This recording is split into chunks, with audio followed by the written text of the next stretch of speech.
We seek the truth. Would you be handing your resignation to the Minister of Culture tomorrow, sir? No, I will not. The leader of the opposition, you have accused your government, sir, of using the Grenada Development Bank to facilitate the financing of personal loans for certain government ministers. The other side is in no position to talk about those issues, and I will leave it there. We discover new perspectives. You know his leadership style, and so many are saying, why are you coming now to talk about those issues? Now is the time to speak. You have the right to decide who will take over. And you met with Dr. Mitchell, and perhaps you might want to confirm what that meeting was about in your response. But Dr. Mitchell, like myself, are Grenadians. We ask the right questions. why was there no report on the work done of the commission? And how is this new committee different from the commission that was initially established back in 2022? So who are these elements that are using you? I'm disappointed in my political leader.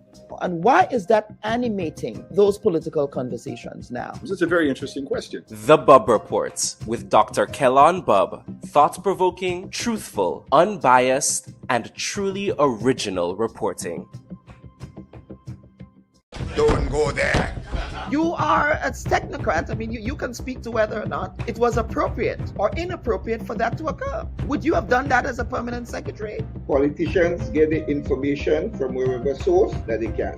That's going to be the extent of your answer. Yeah. Don't go there. There's a lot of noise around the data protection bill that, in my respectful view, is not warranted. I was one of those making noise, and it's simply because I was concerned about that specific section 33. Don't go there. Are you going to be offering yourself up as political leader of the party? I see you've called me here for much more than diplomatic passports. I don't mind that. Don't go there. What is the relationship like between you and your leader, Dr. Mitchell, your boss, Dr. Mitchell? I'm not sure how to explain how to answer this question at this time. I prefer not to answer. Don't go there. They said that you approached the bank for the loan before the election and that it only materialized after the election.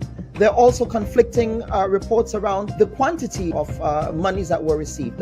What is the reality here? People try to extort the truth and to make all kinds of things about it. I just stay quiet. So if you notice, I was really and truly quiet about the whole matter. Well, except with not with the New Today newspaper. The New Today newspaper reported on this. So I'm not sure you were quiet on this. Go ahead, Honorable. Go ahead. Well, I'm just trying to answer your question, right? Don't go there. I think we just spoke at length about the regularization framework. So yes, we did. But let us talk, Prime Minister. Let us talk about the workers who are dismissed. The Bubb Report. We go there.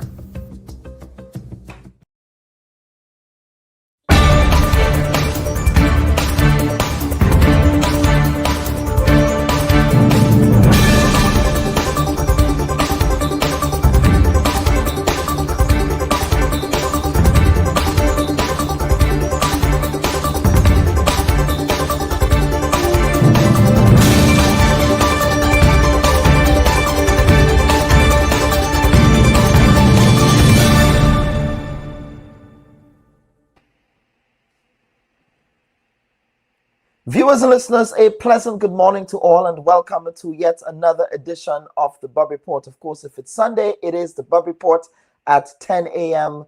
here on Facebook, YouTube, of course, and our partners, WPG 10 Television and the Grenada Broadcasting Network will be, of course, rebroadcasting the program tonight and on Wednesday. So we're happy that you can join us for this week's program.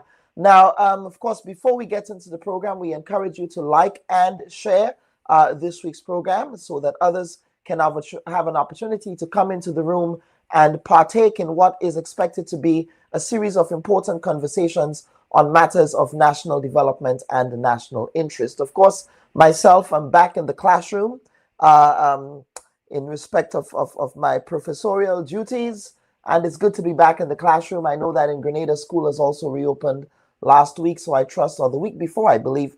So I trust that, no, it was actually last week, not the week before. I trust that the teachers are settling in and the students are getting familiarized to their new environment. And we want to get straight into this week's editorial. And this week's editorial, we are going to be focusing on public access to the nation's beaches.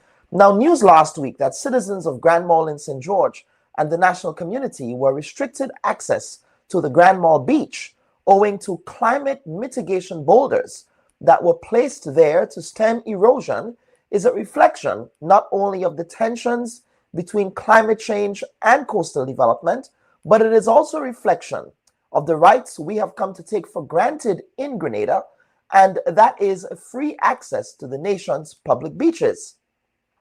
Now, the issue in Grand Mall is a reminder of what occurred on Pink Gin Beach on the Point Celine Peninsula less than 3 years ago during the construction of the beach house resort there, as well as what continues to happen in Lasajes Beach, where the developer there is alleged to be packing boulders on that beach.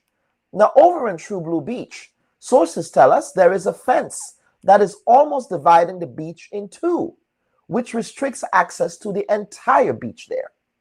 Now, the Bubb Report is therefore calling on the Planning and Development Authority to provide answers with respect to whether or not it has given permission to developers and entrepreneurs, as in the case in Grand Mall, to place boulders on the nation's beaches, and to explain to the nation the rationale for such permission to be granted in the first place.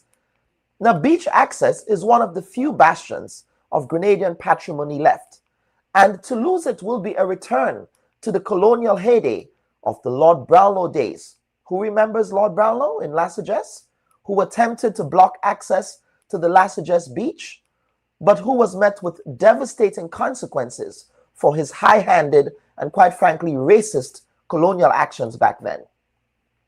Now, we also issue a call to the Save the Camahan Park folks. Remember those folks who were protesting down at Camahan Park, who were also protesting on Grandans Beach when the beach house was being constructed? Now, their ethos was about defending and protecting public access to Grenadian beaches and public spaces, but have been silent since 2022. No public marches, no pickets, certainly no petitions. But we will continue to watch this space. Now, folks, the Bubb Report also takes this time to extend condolences to Kathy Ann Elizabeth Stewart on the passing of her dear husband, George Stewart. George, of course, died while vacationing in Grenada earlier in August. George was laid to rest in Brooklyn, New York yesterday, and we wish the family comfort during their time of grief. Now, may George rest in peace, and may his memory be a blessing. Folks, this is the Bubb Report. We will be back for the first segment of the program. And as you're coming into the room, please remember to like and share this week's program. Stand by. Should your loved ones pass on, they deserve to be treated with dignity. And at S.A. Johnson Funeral Home, we can provide you with that service. We can take you every step of the way during your sorrowful moments. When that need arises, call S.A. Johnson Funeral Home at 347-777-9797. That's 347-777-9797. S.A. Johnson Funeral Home is a Caribbean family-owned funeral home here in Brooklyn, providing funeral services, but in a dignified way. From cremation to burial to the repatriation of your loved ones, you don't have to go through the hassle, as we provide exceptional service that allows you to mourn and heal peacefully. For more information, visit our website, www.sajohnsonfuneral.org. Send us an email at sajfuneral@aol.com or call 347-777-9797. S.A. Johnson Funeral Home, because you deserve to be treated with dignity. And folks, welcome back to this week's edition of the Bubb Report. Again, if you're just joining us, please remember to like and share this week's program. Now, for the first segment of the Bubb Report, we're happy to present a new public awareness series with the Rotary Club of Grenada. Now, for the first Sunday of every month going forward, we will sit with a representative of the Rotary Club to highlight their work of service to the national community. Of course, the Rotary Club of Grenada is the first of two Rotary clubs on the island that was chartered on the 23rd of August, 1968. Now, over its many years of existence, the Rotary Club of Grenada has undertaken sterling work in the community, demonstrating service above self as it lived out the mantra of Rotary International, which is to improving the quality of life in the community. The club has been recognized nationally, regionally, and internationally for its work. And at this time, we're happy to be joined by the president of the Rotary Club of Grenada, Miss Julia Lawrence. Ms. Julia Lawrence, welcome to the Bubb Report this week. Thank you, Dr. Bubb, and good morning to you and your viewing audience. Absolutely. It's certainly a pleasure having you here. And of course, we know that the Rotary Club of Grenada does important work. But for those who want to join the club, especially young people, because I know that the Rotary Club, you know, it's all about service and giving back.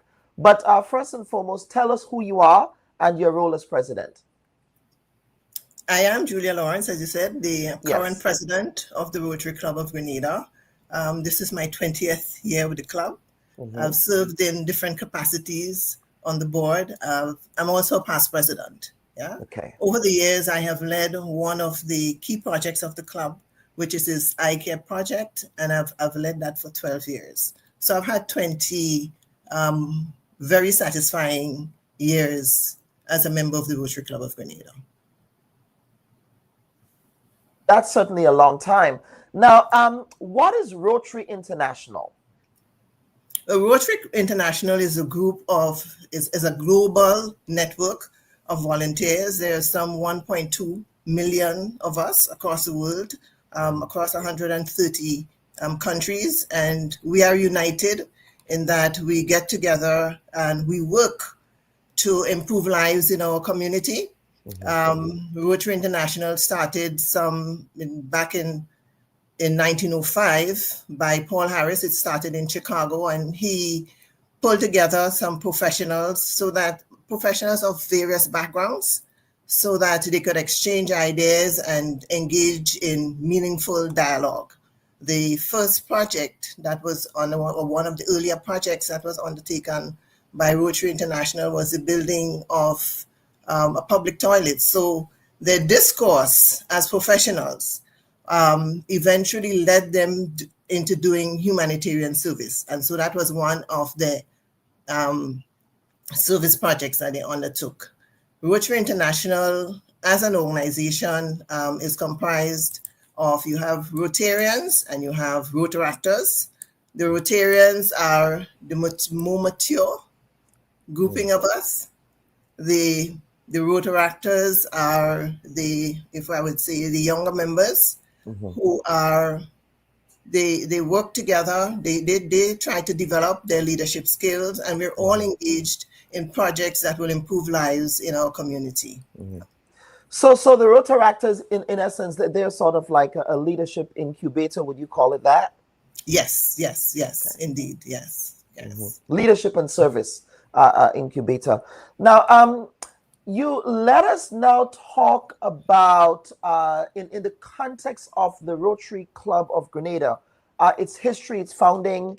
I understand that Sir John Watts, I believe, now deceased, he was one of the first presidents, I believe, of the club. But talk to us about the history of the club and the work that since its inception, some of the projects that it has undertaken. I mean, I know of recent vintage, you've adopted, I believe that's the Quarantine Point Park. Yes? Yeah. I know of recent vintage you've done that. But talk about that history and the work that you've done in Grenada since the inception of the club in Grenada, the chapter. Yes. Certainly. As you correctly say, our club was founded by the late Sir John Watts, who later became district governor of our district. We were formed some 57 years ago. As a matter of fact, only a couple of weeks, on August 23rd, we celebrated our 57th birthday, if you want to call it, our charter day. Over the years, we have been engaged as a club in many projects. Back in the 70s, the club was engaged in an island-wide vaccination campaign. The older folks would remember that. That was undertaken in conjunction with Rotary International. and that helped eliminate polio from Grenada. Over the years, we've engaged in a number of educational initiatives. Our key project, the one of pride for us, is the establishment of the Grenada School for Special Education, that school in the Limes Grandlands. That was established in collaboration with two Rotary Clubs of Canada, the Rotary Club of Scarborough and Toronto, Canada. We've continued to assist that club, giving them financial assistance. We also do a Christmas party for them. We also engage in healthcare support. Over the years, we have donated equipment to the hospital, the general hospital, leads equipment for the general hospital. We've had wheelchair projects where we have donated hundreds of wheelchairs to individuals.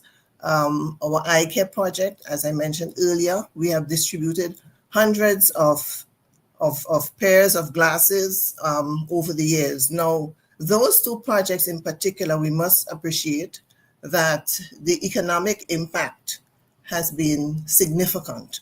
And I can tell you for the eye care project in particular, on an annual basis when that is undertaken, and we undertake that project in collaboration with Rotary Club of Grenada East, and that project, the economic impact is usually in the vicinity of in excess of $1 million. But the social impact, Dr. Bubb, is really and truly immeasurable, because one simply cannot measure the independence and improved quality of life that this project has given to individuals in our community.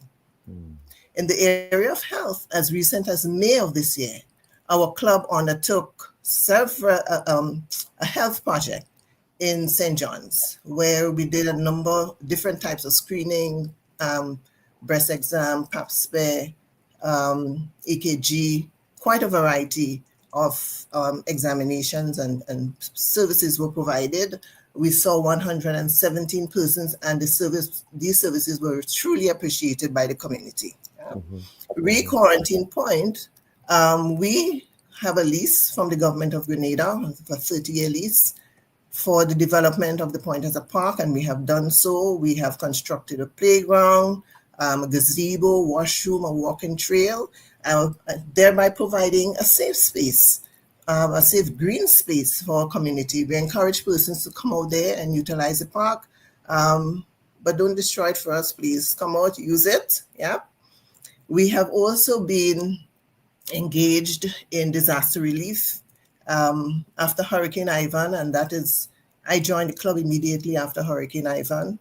I saw it as my way to give back then. The club constructed several homes for affected families. And only last year, after Hurricane Beryl, our club jumped into action in the aftermath of that hurricane, together with our district and the Rotary Club of Grenada East. We undertook repairs of the Top Hill Senior Citizens Home. We repaired the roof of that building, the doors, the windows. It was done in two phases. So we had the roof, the doors, the windows, etc. And only 2 weeks ago, actually on our club's 57th anniversary, we handed over furniture and equipment to that home, things like medical beds, bedside cabinets, commodes, etc.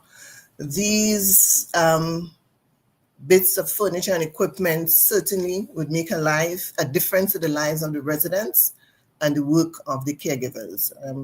We continue to provide ongoing support to the people of Carriacou. We also did provide a number of shelter box homes, tents, if we call it that, for the people in Carriacou. I think it was well over 300. And we have an ongoing project where we're providing material for some families in Carriacou. Yes. We've also hosted several telethons over the years, whenever there were disasters in neighboring countries, raising tens of thousands of dollars. Yeah. And so we have been very active in our community, and we continue to be active, improving lives in our community. That is what we do.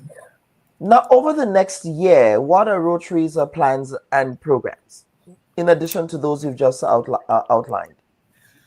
In this current Rotary year, the Rotary year began on the 1st of July. This year, Dr. Bubb, I'm really excited as president. This year, we're looking to increase our impact and expand our reach. Yeah. And now we will be undertaking a number of projects.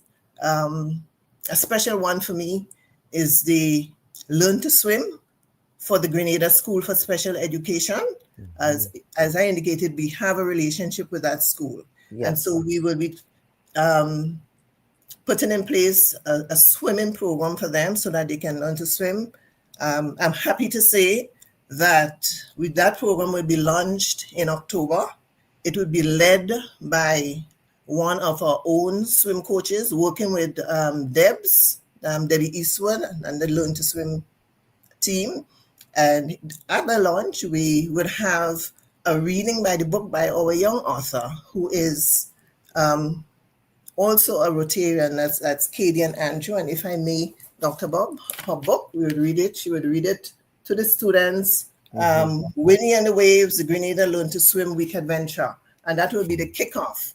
We hope to get all 72 students over a 3-year period learn to swim. We would also, we're currently engaged in an expansion of the School for Special Education. We initiated that expansion and we're collaborating with the government of Grenada. So as the earlier Rotarians in Chicago, we initiated and we lobbied, and we have funding from the government of Grenada for that project. When the school was built, it was built to house, I think, in the region of 35 students. Now they are 72. So you know that things are tight there, and there is that need for expansion. We would also be conducting health checks at the school. We would do our annual Christmas party with them.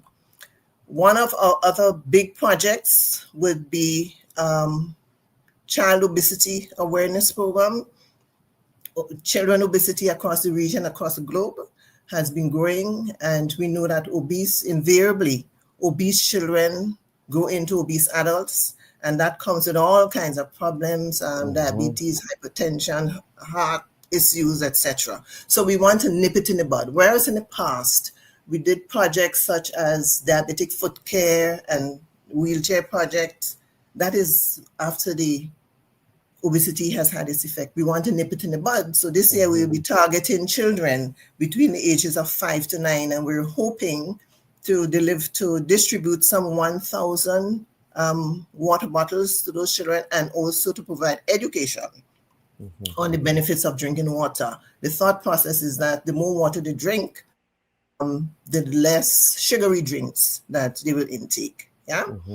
There is another project that we'll be undertaking, the Empowerment Futures project. That is a project that is required by our district. This year, we're targeting groups, young people that are involved in gang violence. We will be working along with one of Grenada's finest. He's an international social skill consultant and crime reduction specialist. That's Dr. Neil Chaitan. That's Dr. Chaitan. Yes, he'll be working with us. And that is a 12-week intervention. Yeah. We'll also be undertaking a series of vocational talks. Our Rotarians will be in action. We'll be visiting secondary schools. Our club membership, we have a membership of 38, and Rotarians of various backgrounds. So we'll be able to speak to them, whether it's on finance, medicine, education, engineering. We will go there and talk to the secondary school students. There is also an after school, program in Montu. And you know that Montu is one of the more underserved areas in St. George, certainly. And we will be working with them, in especially our male Rotarians, to provide mentorship and to help them with their, let's say, homework, etc. Yeah. We will do some additional work on Quarantine Park, improving our signage and lighting. We would undertake we'll also be collaborating with the Ministry of Social Development. They have a very interesting program that they started last year, 0 to 60, and they made an appeal for persons to collaborate with them. It is a youth-centered program, and they will be providing financial, education, health, education to individuals between 15 and 35. What they're trying to do here, Dr. Bubb, is to build awareness and long-term preparedness around financial and health-related issues, because they're trying to close a gap where they have observed that persons retire into poverty because they did not do proper financial planning, and you retire and all the health issues because you, in general, did not have a healthy lifestyle. Yeah, so they're trying to close that gap. Yeah. We will continue with our bail relief, as I indicated earlier. No, we cannot do this on our own, and so we are collaborating with a number of persons. We're calling on Corporate Grenada, we're calling on the general public to support us in our activities. We will be having 2 major fundraising activities. Our Christmas at a Point. You might be familiar with it. Have you? I am very familiar with it, and I tell you that the lighting there is impressive, so impressive, and you know it has become sort of a mainstay on the Christmas season calendar. So I'm very glad that you know you guys have created that public space, that public venue for that to happen. Yes, so we will continue that. We really appreciate the collaboration with the Benoit family on that particular project. So it will be launched, mark your calendars, on the 30th of November. That will be the first night, or opening night. Yes. We encourage persons to come out there and enjoy. Yeah. Yes. It is, although it is a fundraiser, it is also a way to give back to our community where persons can come and enjoy the Christmas cheer. This Rotary year, we would also be having a Rotary Easter Family Fun Day. That would be another fundraiser. And also we would be having a World Understanding and Peace fundraising activity in February of 2026. Those fundraising activities are critical to the delivery of our projects. I want to take the opportunity to thank Corporate Grenada, thank the many individuals and organizations that have worked with us over the years and that have continued to work with us over the years. This year, under the theme, our Rotary International theme, Unite for Good, we want to unite and collaborate and continue to improve lives in our community. For citizens who want to get involved or support your fundraising efforts, how can they contribute? Attend our functions, 1. 2, you can contact the club by, we have our Facebook page, so our social media, Instagram, Facebook. If they want to reach out there, you can also contact any Rotarian, and that can be arranged. Absolutely. We do have a viewer comment here that I want to bring to your attention. That's Belfon Hope. He's saying, we appreciate your efforts, but please note that the park requires some maintenance. A little painting of the gazebo, repainting of the slides to remove the rust, etc., which is not safe for the kids. So just a little nudge from a viewer here. Well, it is. Thank you for that. Belfon is the name. Let me say that is one of the things that we'll be undertaking this year. On the 18th of October, Rotarians will be down at QP sanding and painting and polishing, etc. So it is on our cards. So it's on the cards. Very well. Is there anything else that that you wanted to talk about that perhaps we missed in the conversation that you want to bring up? I just want to take the opportunity to thank the general public for supporting us over the years. They've been very supportive of us, and I want to appeal for the continued support and also appeal to individual organizations and Corporate Grenada to support our efforts this year. We have quite a number of activities this year. As I indicated, this year we're expanding our reach and creating greater impact. And we rely on you to collaborate with us so that we can deliver, so that we can unite for good in improving lives in our community. We are out there and we're working. And we thank you for your support, and we ask for your continued support. Very well. We have another viewer comment before we go. Are membership applications available on your Facebook page?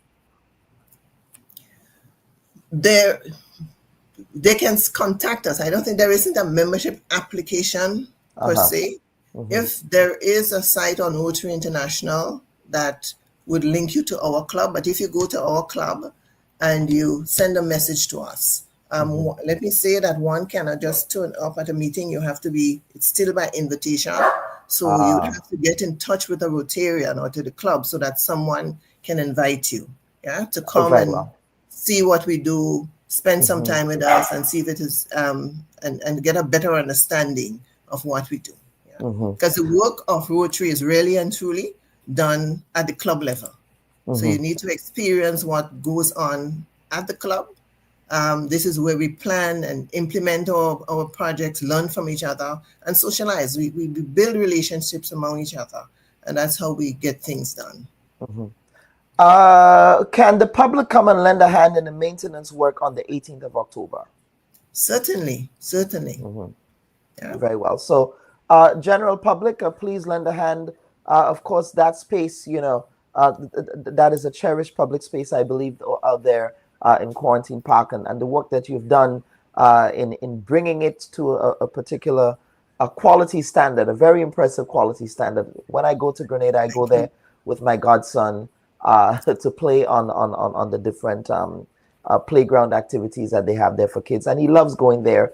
So it's really good that you're doing that work. So, Ms. Lawrence, Julia Lawrence, President of the Rotary Club of Grenada, thank you for appearing on the Bubb Report this week. And as we said, this will be an ongoing series of public awareness programs that we are having with the Rotary Club of Grenada. This is the first, and it will be on the first Sunday of every month. So viewers and listeners, please tune in for that. So see what the wonderful work that the Rotary Club of Grenada is doing. Thank you again, Ms. Lawrence. Thank you very much, Dr. Bubb, and thank you for the great job that you have been doing. Yes, absolutely. And please convey greetings to your older brother, my good friend, Mr. Ken Joseph. I found out that I put you on the spot there. You did your homework. I did. That's right. Okay. All right. Take good care. All right. Take care. No problem. Take care. Yeah. Viewers and listeners, this was a conversation with Ms. Julia Lawrence, who is the president of the Rotary Club of Grenada, articulating the work that the Rotary Club is doing or has been doing in Grenada and continues to do in Grenada in respect of giving back to community, in respect of the public service work that they're doing there. Of course, there is a maintenance activity happening, of course, a community day, I suppose, on the 18th of October, where they will be, they're calling on the community to help come with maintaining that quarantine park facility down there in the south of the island. And of course, she also spoke about the Christmas activities that will be happening down there as well as the other activities, the work that they're doing with the School for Special Education around swimming, I think is extremely commendable. Swimming should be accessible to all, and that is certainly a reflection of the mantra of the Rotary Club of Grenada in doing that work. So we thank them for their contribution to the national community. So folks, what we want to do now is to take a quick break, and we'll come back for the second segment of the program. Now, as we go to break, just give us a shout out. Tell us where you're watching the Bubb Report from. Are you in the diaspora? Are you in Grenada? Are you making breakfast? Are you in the kitchen cooking lunch now? I know that we do have a sizable audience of moms and aunties who usually listen to the Bubb Report in the background while they are cooking. I have also been accused of causing people to miss their Sunday lunch on some occasions. So I think I owe some people some lunches now, because they said, sometimes the program is so interesting that they forget that they have to cook on a Sunday. So certainly we appreciate all of you for your continued participation and support of this program. So what we will do now, folks, we will take a second break and come back for the second segment of the program. Please stand by. Should your loved ones pass on, they deserve to be treated with dignity. And at S.A. Johnson Funeral Home, we can provide you with that service. We can take you every step of the way during your sorrowful moments. When that need arises, call S.A. Johnson Funeral Home at 347-777-9797. That's 347-777-9797. S.A. Johnson Funeral Home is a Caribbean family-owned funeral home here in Brooklyn, providing funeral services, but in a dignified way. From cremation to burial to the repatriation of your loved ones, you don't have to go through the hassle, as we provide exceptional service that allows you to mourn and heal peacefully. For more information, visit our website, www.sajohnsonfuneral.org.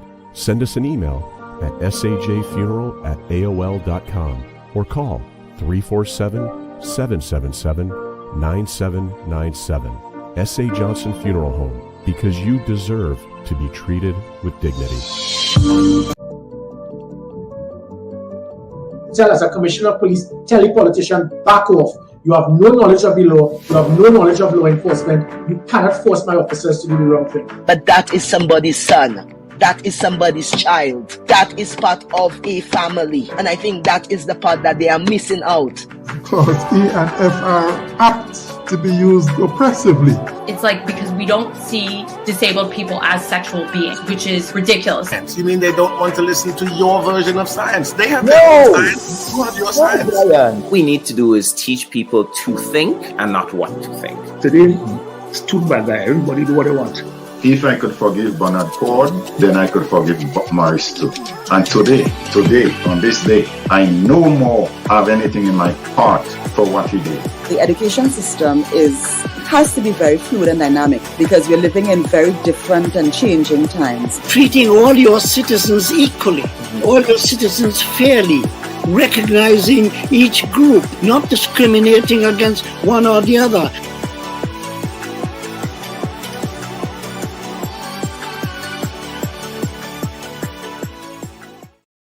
And folks, welcome back to this week's edition of the program. So we'll do a quick roll call now. We have Lydia Louison, who is saying she's in the kitchen cooking in Montreal, Canada.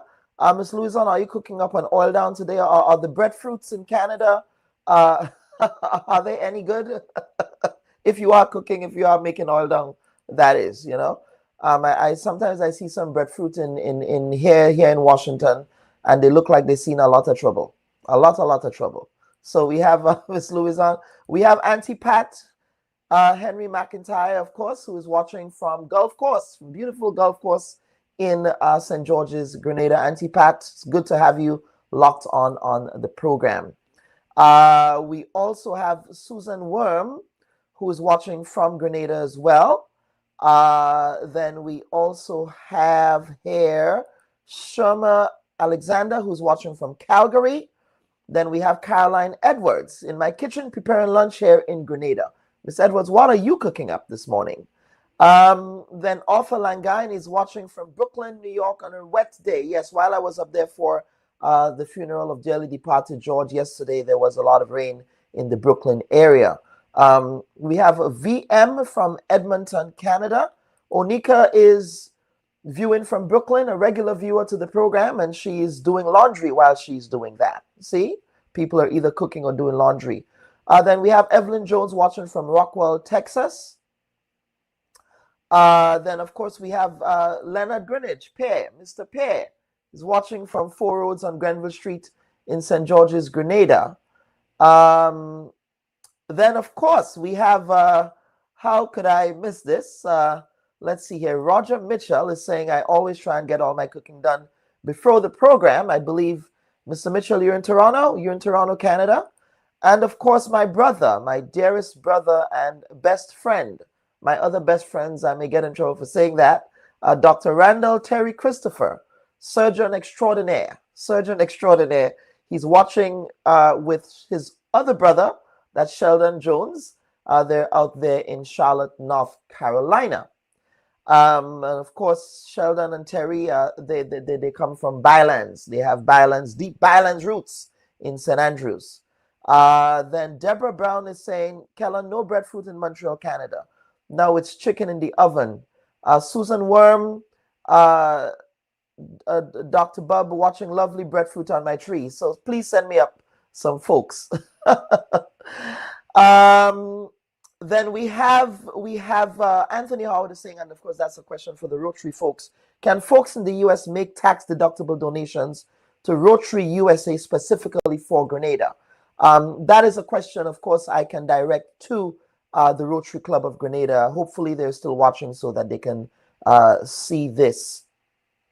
Of course, Brenda Lee Johnson James, a regular viewer of the program.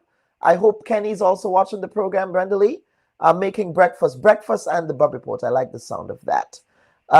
Very well. So, folks, we are going to, and Lydia Louison is saying fish and callaloo. Incidentally, we're talking about fish.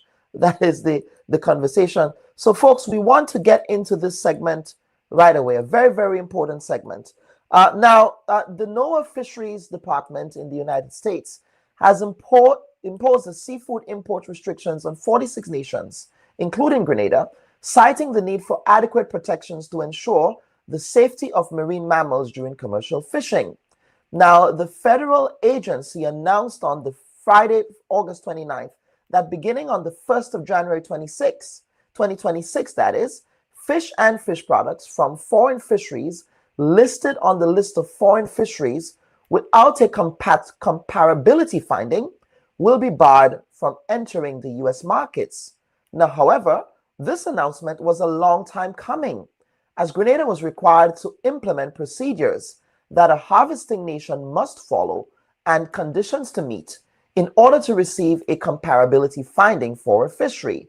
Now, the proposed rule also establishes procedures for intermediary nations to certify that exports from these nations to the United States do not contain fish or fish products that are subject to an import prohibition.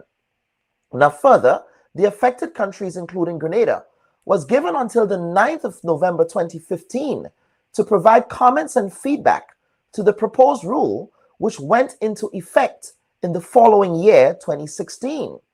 Now, the National Marine and Fisheries Services Unit of NOAA, in its final rule memo in January of 2016, further stated that the targeted countries, including Grenada, were given a 5-year grace period from the time of the publication of the new regulations in the previous year to be in compliance with the import regulations or be subject to trade restrictions starting on December 31st, 2025. Now, further investigation by the Bubb Report also found an additional report from the Marine Service Department in the United States, which said as follows. And of course, I have to share this because I only found this last night as I was conducting the research for this program. And I have to share this because it's extremely important that I do this.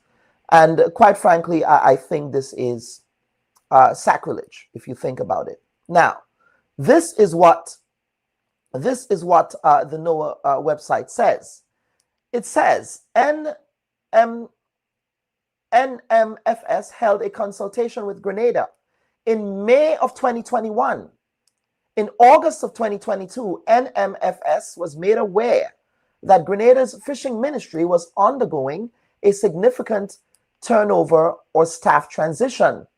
Now, Grenada was unresponsive to questions regarding its application for a long period of time. Again, this report was published this year. It said Grenada was unresponsive to questions regarding its application for a long period of time during this transition. NMFS worked with the U.S. Embassy in Grenada to identify updated contacts and still did not receive any responses from Grenada's fisheries officials. In early 2025, NMFS received a response from Grenada and further notification that it had undergone major staffing challenges, but that the ministry is now in the process of recruiting the necessary staff. Again, let me highlight the section of the report, and that is from the U.S. Department of Commerce, National Oceanic and Atmospheric Administration's National Marine Fisheries Service. This is what it says, folks. Highlight all of this. Yes? this is what it says here. So this is a long time in coming. This is not something that's random. But what we want to do is to have a conversation about this. But we do want to begin, folks, to our neighbors to the north, St. Vincent and the Grenadines. Ms. Shamel Martin is the fisheries officer, if I can get her name and title correctly. Let me pull that up. Ms. Martin, welcome to the Bubb Report. I assure you, you will not be in the firing line today, but certainly you are a fisheries officer in St. Vincent and the Grenadines in the biology and research unit. Is that correct? Yes. So talk to me before we actually get into it.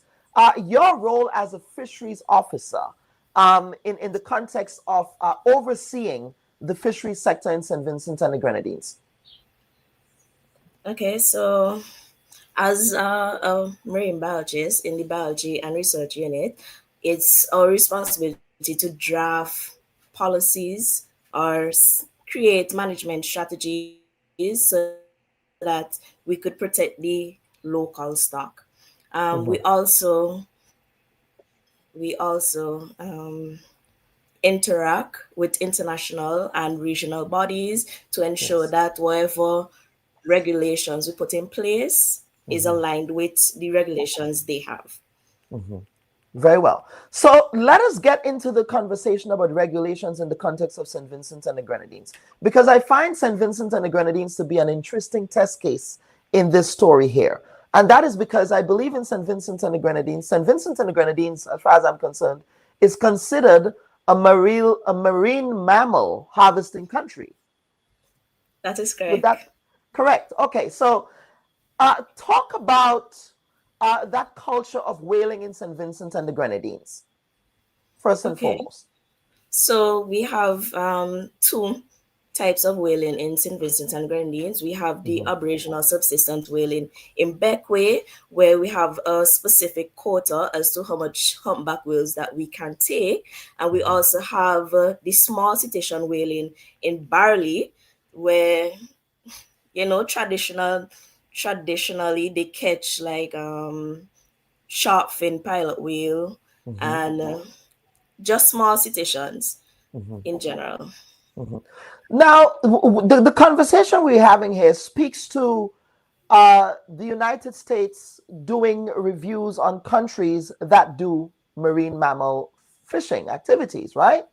So in the context of St. Vincent and the Grenadines, talk to us about the process by which St. Vincent and the Grenadines had to go through to ensure that they were in compliance with the NOAA regulations, with the Marine Service regulations in the United States, so that export certification from from St. Vincent and the Grenadines into the U.S. market would not be an issue. Okay, so what we did to strengthen our marine mammal conservation and align our fisheries with international standards, we enacted two pieces of legislation, which is the Fisheries Marine Mammal Regulations 2025 and the High Seas Regulations 2025.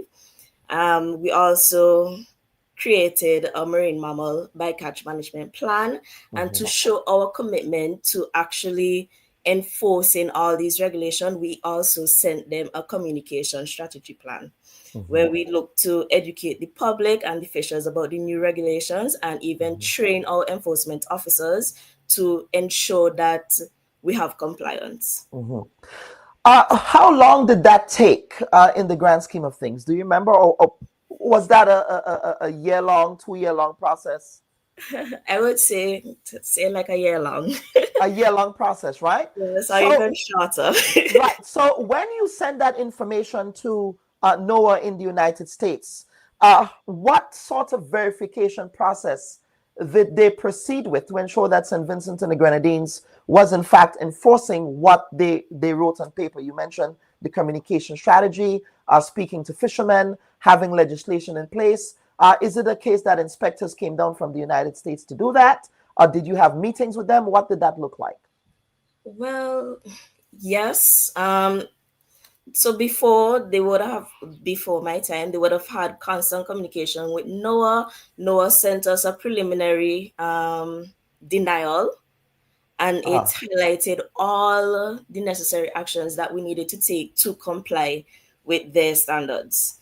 So it was for a while, since I think 2017. Since 2017, you all started working on that. Yes. And that, when that preliminary denial came in, did you request an appeal? What happened there? Or did you request more information?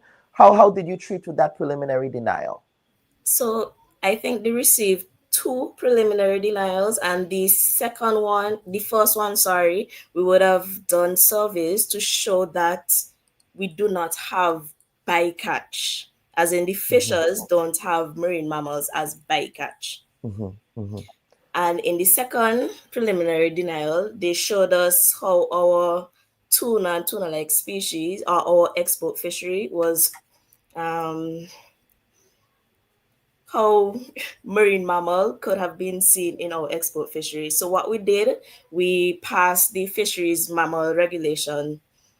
We passed the fisheries marine mammal regulations 2025 to separate the small cetacean whaling activities from our export fishery activities, where we prohibited the taking of marine mammals alongside the non-cetacean species. So if you go out to catch a shark fin pilot whale, then you should not have any tuna on your boat.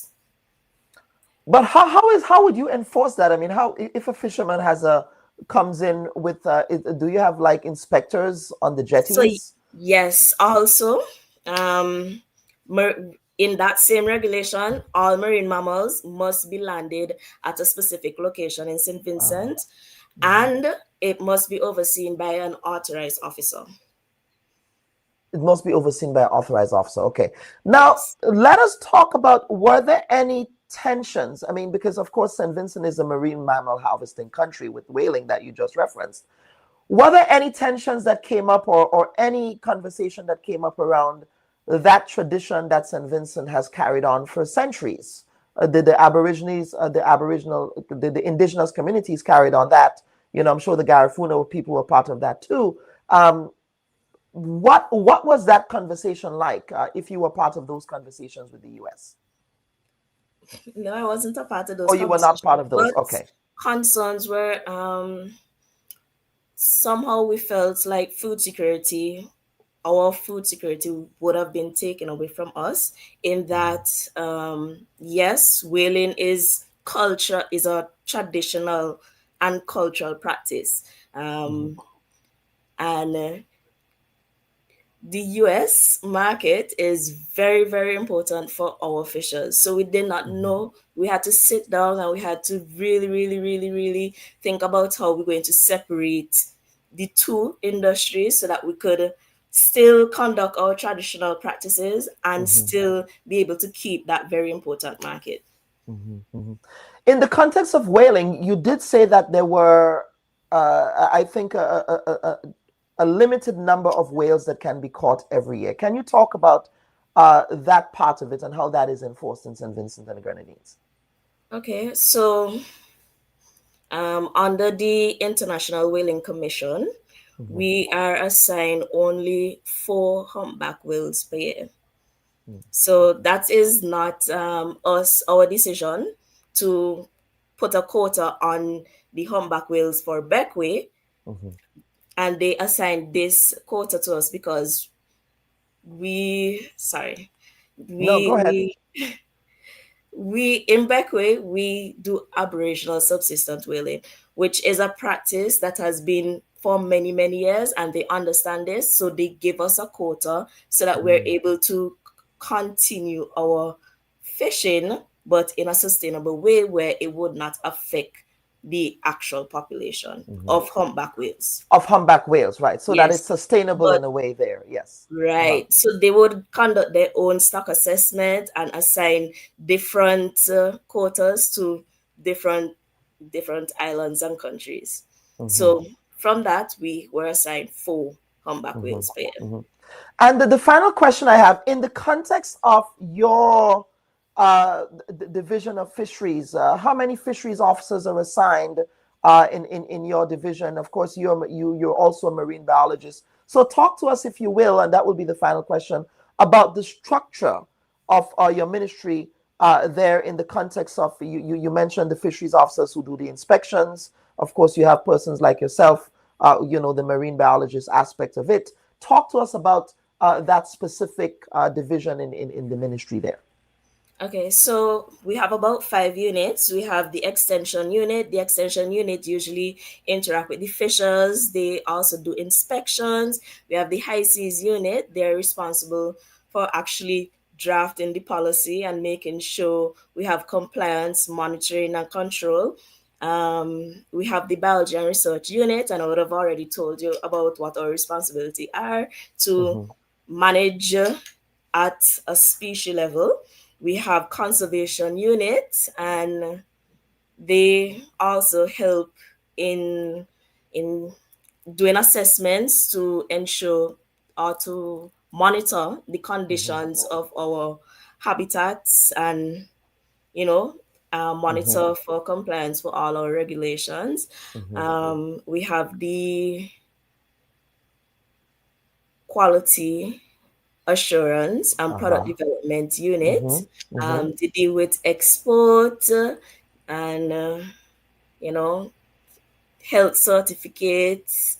That's that unit's responsibility. And then we have public education, and they're just to educate the public, the fishers, everyone about all the different regulations that we have. Absolutely. And of course, the panel will be coming in here shortly.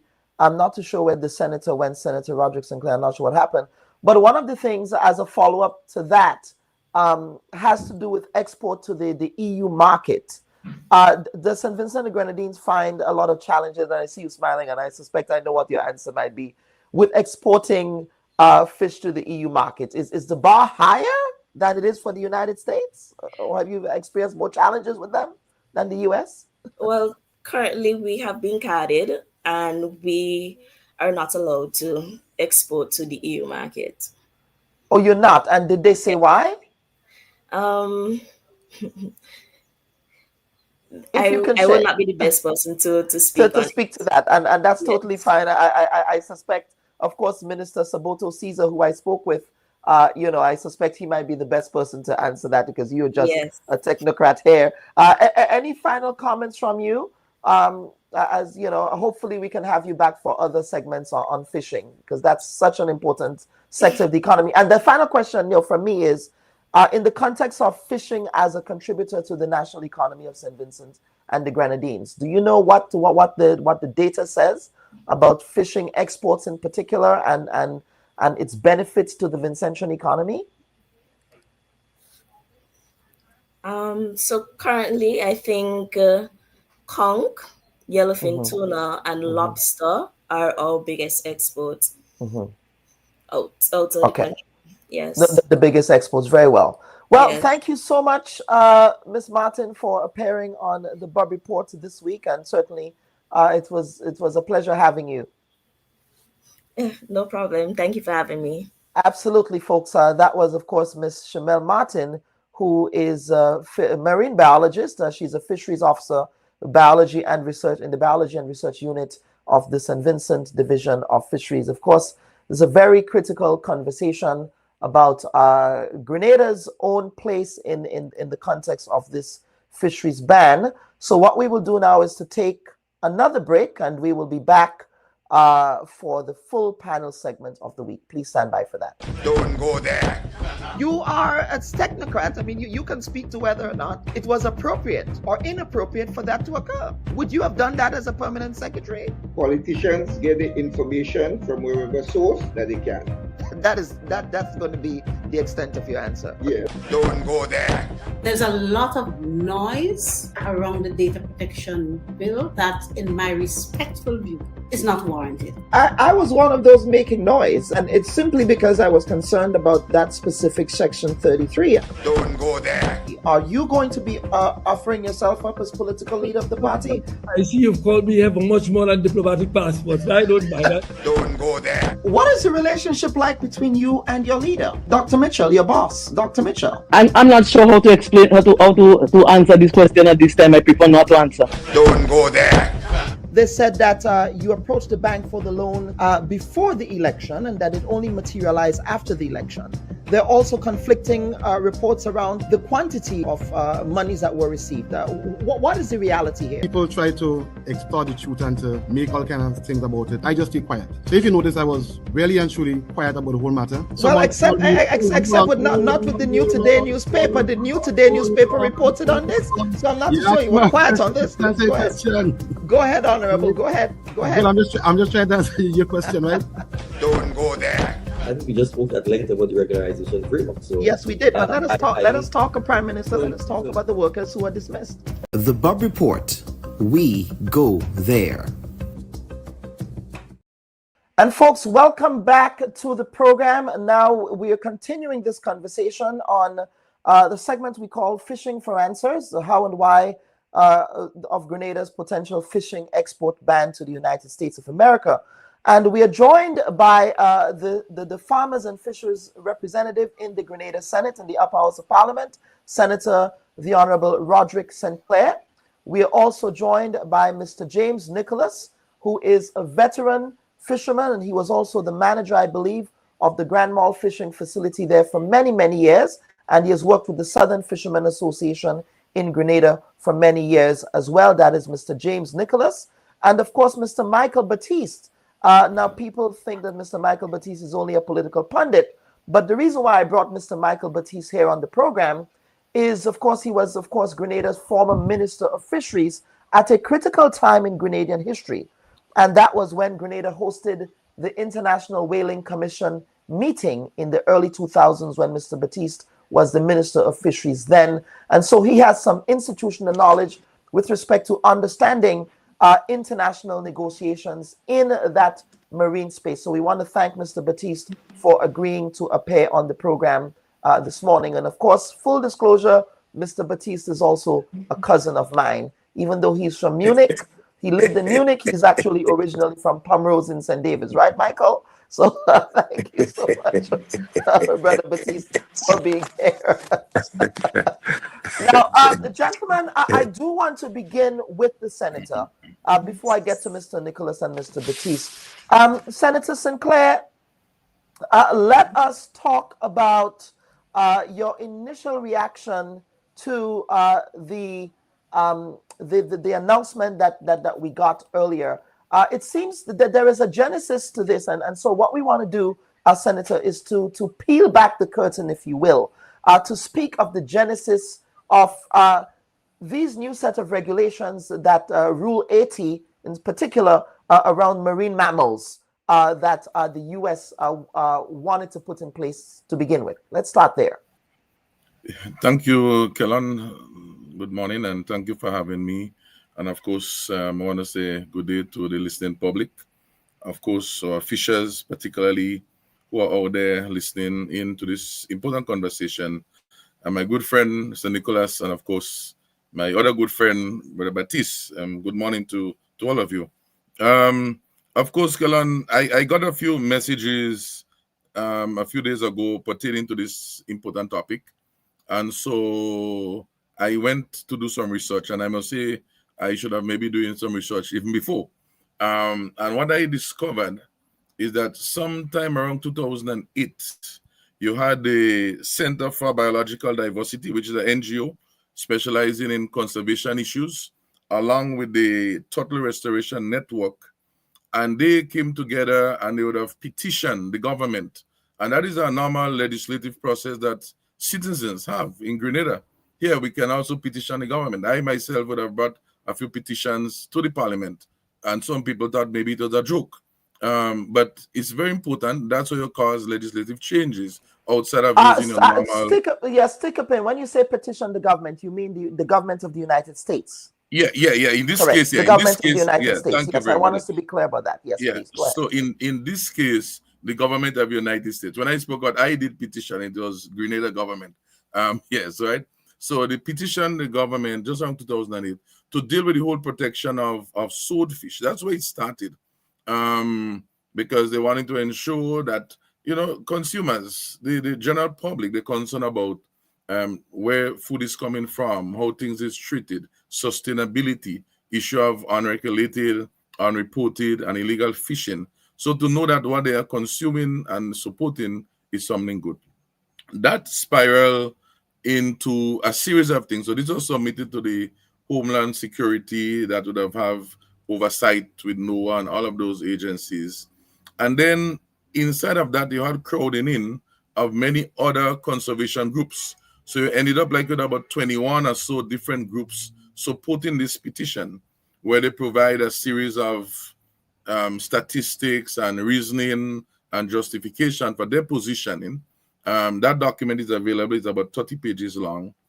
And from that, they were listened to by the U.S. authorities.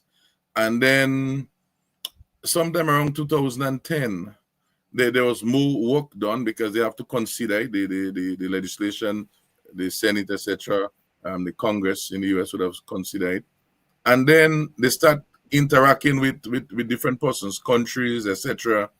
And then there was a period of feedback, back and forth. And then they realized, look, this is beyond turtles, it's beyond swordfish, and also to provide equity for the fisher folks in the US. They must be equally protected.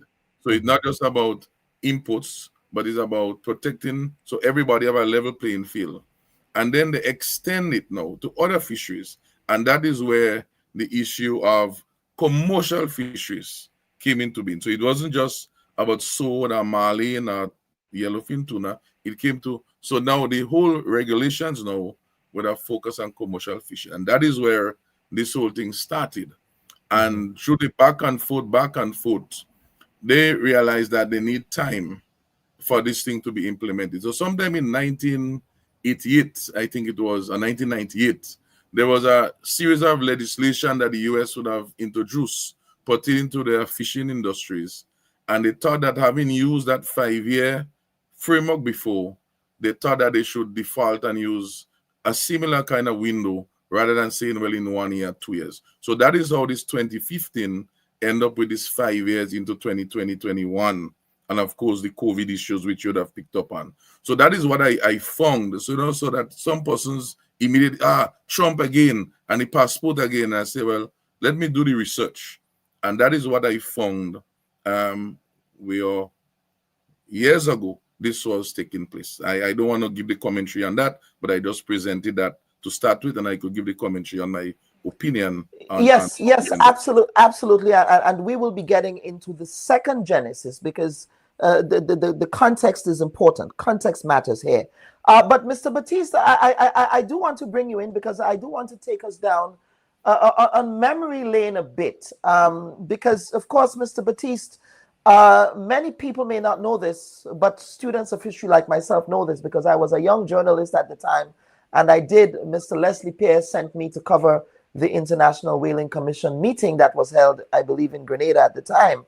And I believe he was still the Minister of Fisheries then. But the reason why I brought you in here to be a part of this panel is because I do want us to have a conversation about the nuances of international fisheries regulation, export fisheries regulation, against some of the international pressures that come from conservation groups. In the context of whaling, that was a major issue back in the day. So if you will, can you speak to what occurred there and those tensions that existed back then with the International Whaling Commission? To all the listeners out there and to my two very dear friends, Senator, and of course, the president of the Southern Fishermen Association. Is he here with us, you said?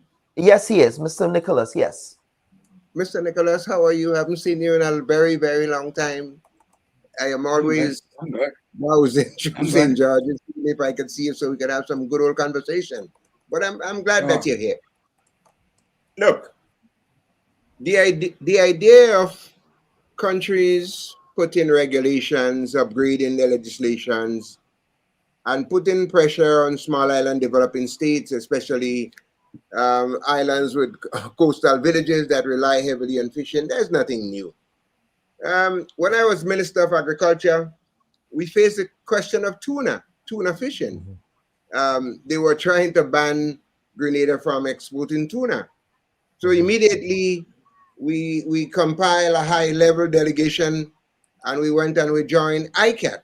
ICAT simply means International Conservation for Atlantic Tuna. And we sat and we got a quota where a greater quota than probably we would ever be able to fish. We had the situation with CITES, again, Convention for International Trade in Endangered Species, because we recognize that most of our fisher folks were selling the lambi and high seas, and we thought that our fishermen, especially those in Carriacou and Petit Martinique that do a lot of lambi, we thought that they should have the full benefits of the catch. So we became member of CITES, and they put us in Appendix 1. And hopefully, once we compile the data and give all the information, we'll go into Appendix 2. I'm not so sure that was done. So we still remain in Appendix 1. Then we faced a situation with the European Union where they were talking about HACCP standards, where we had to meet the HACCP standards. Again, we compiled some experts and with consultation with the fisher folks, and we were able to avoid any penalties and blacklisted by the European Union and the United States. We brought them down. We showed them our facilities, and if Brother Nicholas would bear me out on that, Grand Mall fisheries facilities was one of the facilities that they looked at, and they saw it was okay. They inspected some of the boats. I think some of the boats in southern, under his command in southern fishing, and they too gave okay. So it's nothing new. It's nothing new here with regulations and asking government to meet the regulation. Here in Grenada, the NAAO, whatever the name is, they informed the government of Grenada at the time what needed to be done, and the process started. Yes, absolutely. Started. Yes, I'll stick up in 2018, they conducted a survey and experiment, because what they were using here was the G hooks, and the United States government want us to transform to the circle hooks.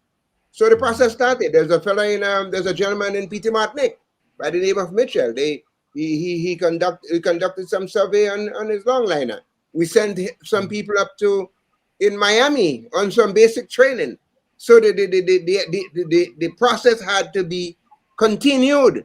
I don't know where the ball was. Where we dropped the ball, and we will get into that. We will certainly get into that. Yes. Let me say the former government, and I'm not here representing them. Let me make that clear. The former government started the process. They sent folks and trained Mitchell in Miami on a training program, and they started sensitizing longliners as to what we need to do. Now America is asking for total compliance. So we have to look at where we at. The first thing we need to do is to ask. And before we get to that, and before we get to that, we'll be getting into that, Mr. Batiste. But Mr. Nicholas, and we're sticking to the conversation of standards here, because of course you're on the front lines. Of course, I'm not saying that Michael was not on the front lines, because Michael, of course, is a farmer. So Michael, please don't crucify me for saying you're not on the front lines with the fishermen, because I believe you are. But Mr. Nicholas is on the front lines in a different way, in a unique position here.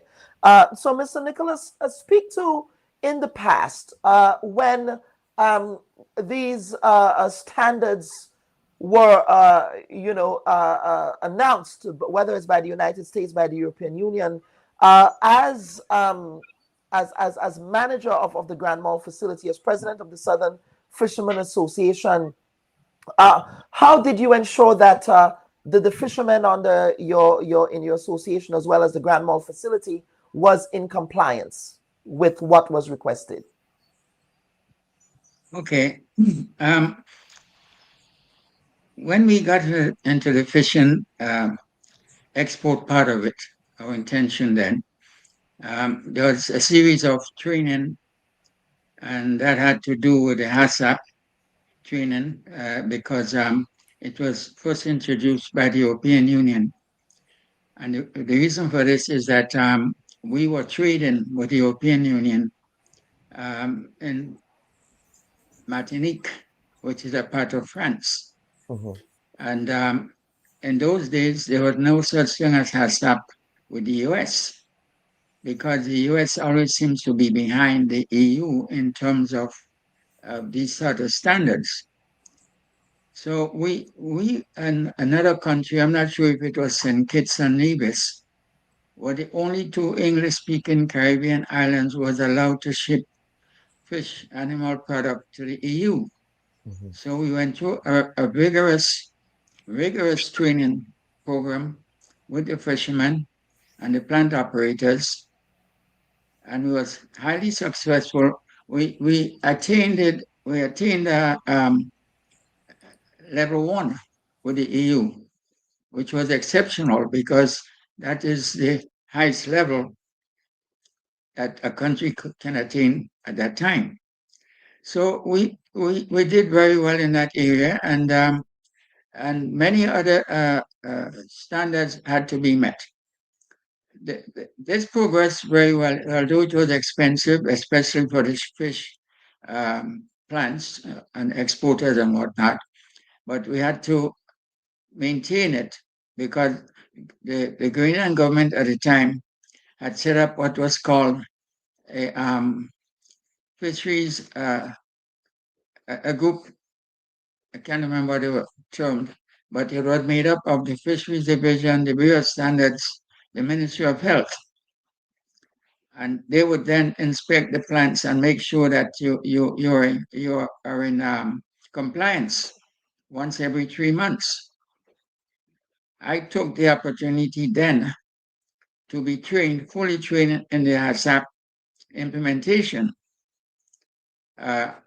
And finally, of course, during the course of the time, I had one of my staff trained to be the in-house person responsible for HACCP. So this program went very well, but there had been over the years some problems, and not with the HACCP per se. But remaining on that issue, sometime back in, I'm not too sure to be honest, maybe 2012 or somewhere around there, the American government under President Obama, whatever year he was in office, who, as everyone knows, lobbied the government to keep things going the way it would be going for quite some time. And he then refused to extend the period because while we were in HACCP with the EU, we were not obligated to be in HACCP with the United States because they had no such thing. So finally, the Obama people decided that they had 5 years of lobbying and that's enough. So now they're going to introduce HACCP. At that point in time, we were laughing actually because we were way ahead of everyone else, in terms of this HACCP procedures, which was welcoming, I believe, by the United States. So yes, nothing changed in terms of our ability to manage that particular area of the process. However, during what I've noticed, and I spoke about it, not to the press or anyone, but to other persons in the fisheries division elsewhere, that in 1995, I don't want to make a long story here, but I have a lot to say on the issue. Yes. The government had changed. And the programs that were set up by the previous government, which would have been governing the export facilities until this day, as far as I'm concerned, has been removed. And after some time, what was removed was the quantities of fisheries officers, especially in the main office, which is the fisheries division in Melville Street. In those days, it would have been in the botanical gardens, of course. They had young fisheries officers being trained to take over from those who are being soon retiring and whatnot. They were dismissed. Then something happened in the fisheries division where two of the top officers was moved, including the chief fisheries officer and the communications officer. And the main, one of the main men that was every fisherman liaison with, Johnson St. Louis, deceased. As it turned out, he passed away, and he was never replaced. So there was a dire shortage of staff in that division. I was highly concerned about it because a lot of reporting and all this other thing that should be done was not being adhered to. Yes, the monthly collection of data from the fish plants, but the question was, what was done with that data? Was it ever processed? And who was doing the processes? So, yeah, there was a concern on my part that what happens now, was something waiting to happen a long time ago. So what you're saying is this is a long time coming, and let me bring back Senator Sinclair here to speak to the capacity of the ministry or the division of fisheries within, now we call it the marine economy, the blue economy, and things like that. Senator Sinclair, of course, as a programming note, I did see a comment in the comment section here that we should have invited a government representative. Now, as I said in a previous investigative report that we did on this, we did invite the minister of the marine economy, that's Honorable Lennox Andrews. He was actually invited to be part of today's program. In fact, he was one of the first people that we reached out to by way of the press secretary. Our reporting also indicates that when other reporters reached out to him, that he directed them to the Ministry of Trade. I found that very curious that he directed them to the Ministry of Trade, but that's neither here nor there at this point. I suspect the Ministry of Trade, yes, but this is a specific marine issue here, as we heard from the fisheries official from St. Vincent and the Grenadines. But Senator Sinclair, let us talk about capacity now in the context of the Ministry of the Marine and Blue Economy, quite frankly, the Ministry of Fisheries, and the concerns that fishermen have been having with that ministry over the years. That speaks to perhaps that issue of lack of capacity there. Thank you, Kellan, again. I just want to make one quick statement pertaining to my good friend and Brother Baptiste regarding the CITES. And of course, Brother Baptiste, since in 2002,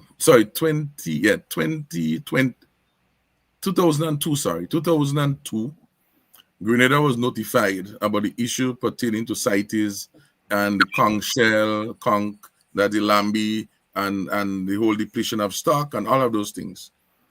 Grenada did nothing. And I learned that in a workshop I went to about 2 weeks ago, where Grenada is trying to come back after 25 or 30 years.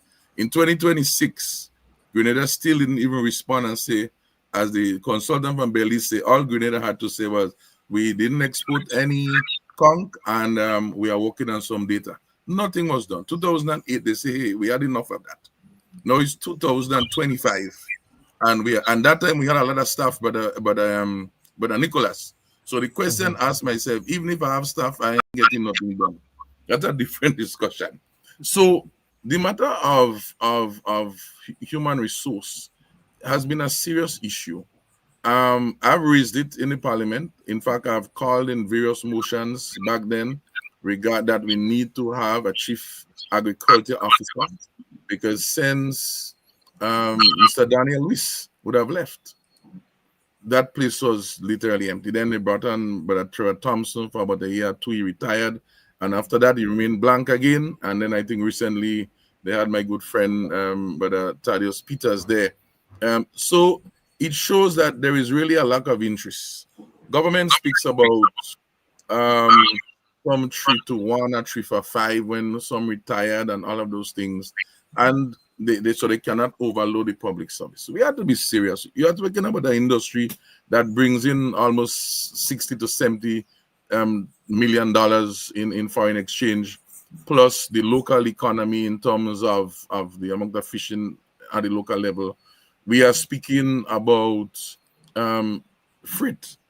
moving out of Grenada. When the fishing quantities reduce, it also interferes with the source of trade that we are boasting about, because the Amerijet may not see the lucrativeness in coming to Grenada. And so I raising all of this because someone will say, well, you need to prove the case to justify why we need staff. I mean, this is ridiculous. And nobody seems to have that as an interest. Instead, what we do now is that we're saying that people have no interest.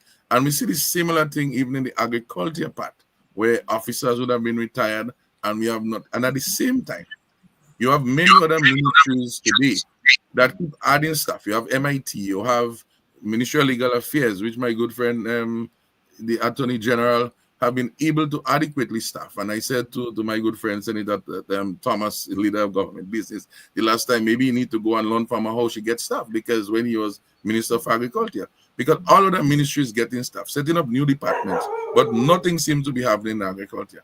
And so the other part of it has to do with the data collection, Brother Nicholas. When you look at the FRAC report, the Fiscal Responsibility Reporting Committee, successive reports from them are saying the issue of data collection, particularly in agriculture and the productive sector, is lacking. So they don't understand how government is even making wise decisions about things. And so it shows that we need a whole rethinking. The problem is that our fisher folks are in jeopardy. You're speaking about maybe 3,000-4,000 fisher folks, their workers, their family, wondering how their mortgage is going to be paid, how their students is going to get their school fees in university, how their businesses is going to happen. So this is a series of rippling effect. And it's really sad that you have persons sitting in our ministries and not realizing this thing. When you look at our budget, the budget documents outline clearly what are the vacant positions and what positions need to be filled. And as I said to my good friend, I can call her name, Jeremy Thomas, who has been part of that policy group as a senior public servant, retired now. I said to her one day, she said, Senator, we're working on it. I say, okay. I say, where are the advertisements? So persons could apply. Persons locally, persons who are in universities, locals who are away that may want to come back home, give the opportunity. If you really have a vacant position, it needs to be advertised. So I am calling on the government right now that all these vacant positions, they being advertised. We are in the budget cycle right now. Do we want to jeopardize the whole industry? Or do we want to safeguard this industry? Fishing is our main agricultural export. And sometimes you wonder, you know, my good friend, Senator Minister Lennox Andrews speak about facilitating environment. Here, the government has a chance to provide the facilitatory framework for that.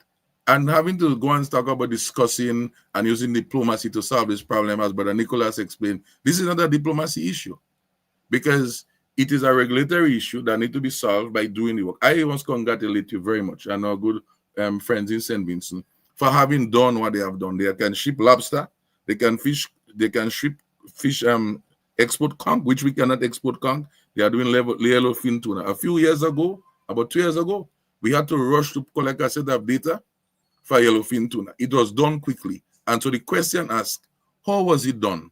Who did it? And if we can do it, then why cannot we do it all the time? St. Vincent is there, and I'm sure they can be willing to help us. And I am calling on the government to go to St. Vincent and ask for help. There is something called benchmarking, and there is something called relationships. Go to St. Vincent and bring them in and let them help us do what we have to do. In terms of the legislation, I don't see that as a big issue, because we can adopt is model legislation. That is not a problem. And so I don't think this thing should take us more than 6 months to get done. It would be a pity that we would miss the deadline, but I'm being realistic that we may need a little bit more time. And these are my real passionate comments on this matter, because we really should not be having this discussion at all, even if you didn't have enough workers. When we have to do census, we hire many young people to go out and collect the data. Many young people. Where are these people now? Can they be used to help in the data collection? Somebody is not doing the work. Somebody is not seeing this as an important thing to get done. And I think that there should already be a consultation with our fisher folks on this matter to let them know what is happening. We cannot have them just hanging in the wind, wondering whether to even go out in the ocean right now. This has to stop. I thank you. Yes, Mr. Batiste, please. Just piggyback on what Mr. Nicholas said and what Senator Sinclair just articulated. Mr. Batiste, can you hear us? Of course, I'm hearing you loud and clear. Yes, go ahead, please. Yes. Let me go back a little bit to what my dear friend, Brother Nicholas said. He talked about 95 with Melville Street. Let me remind you, Brother Nicholas, in 1995, people were chopping fish by the side of the road, some on the pavement, in full view of everyone.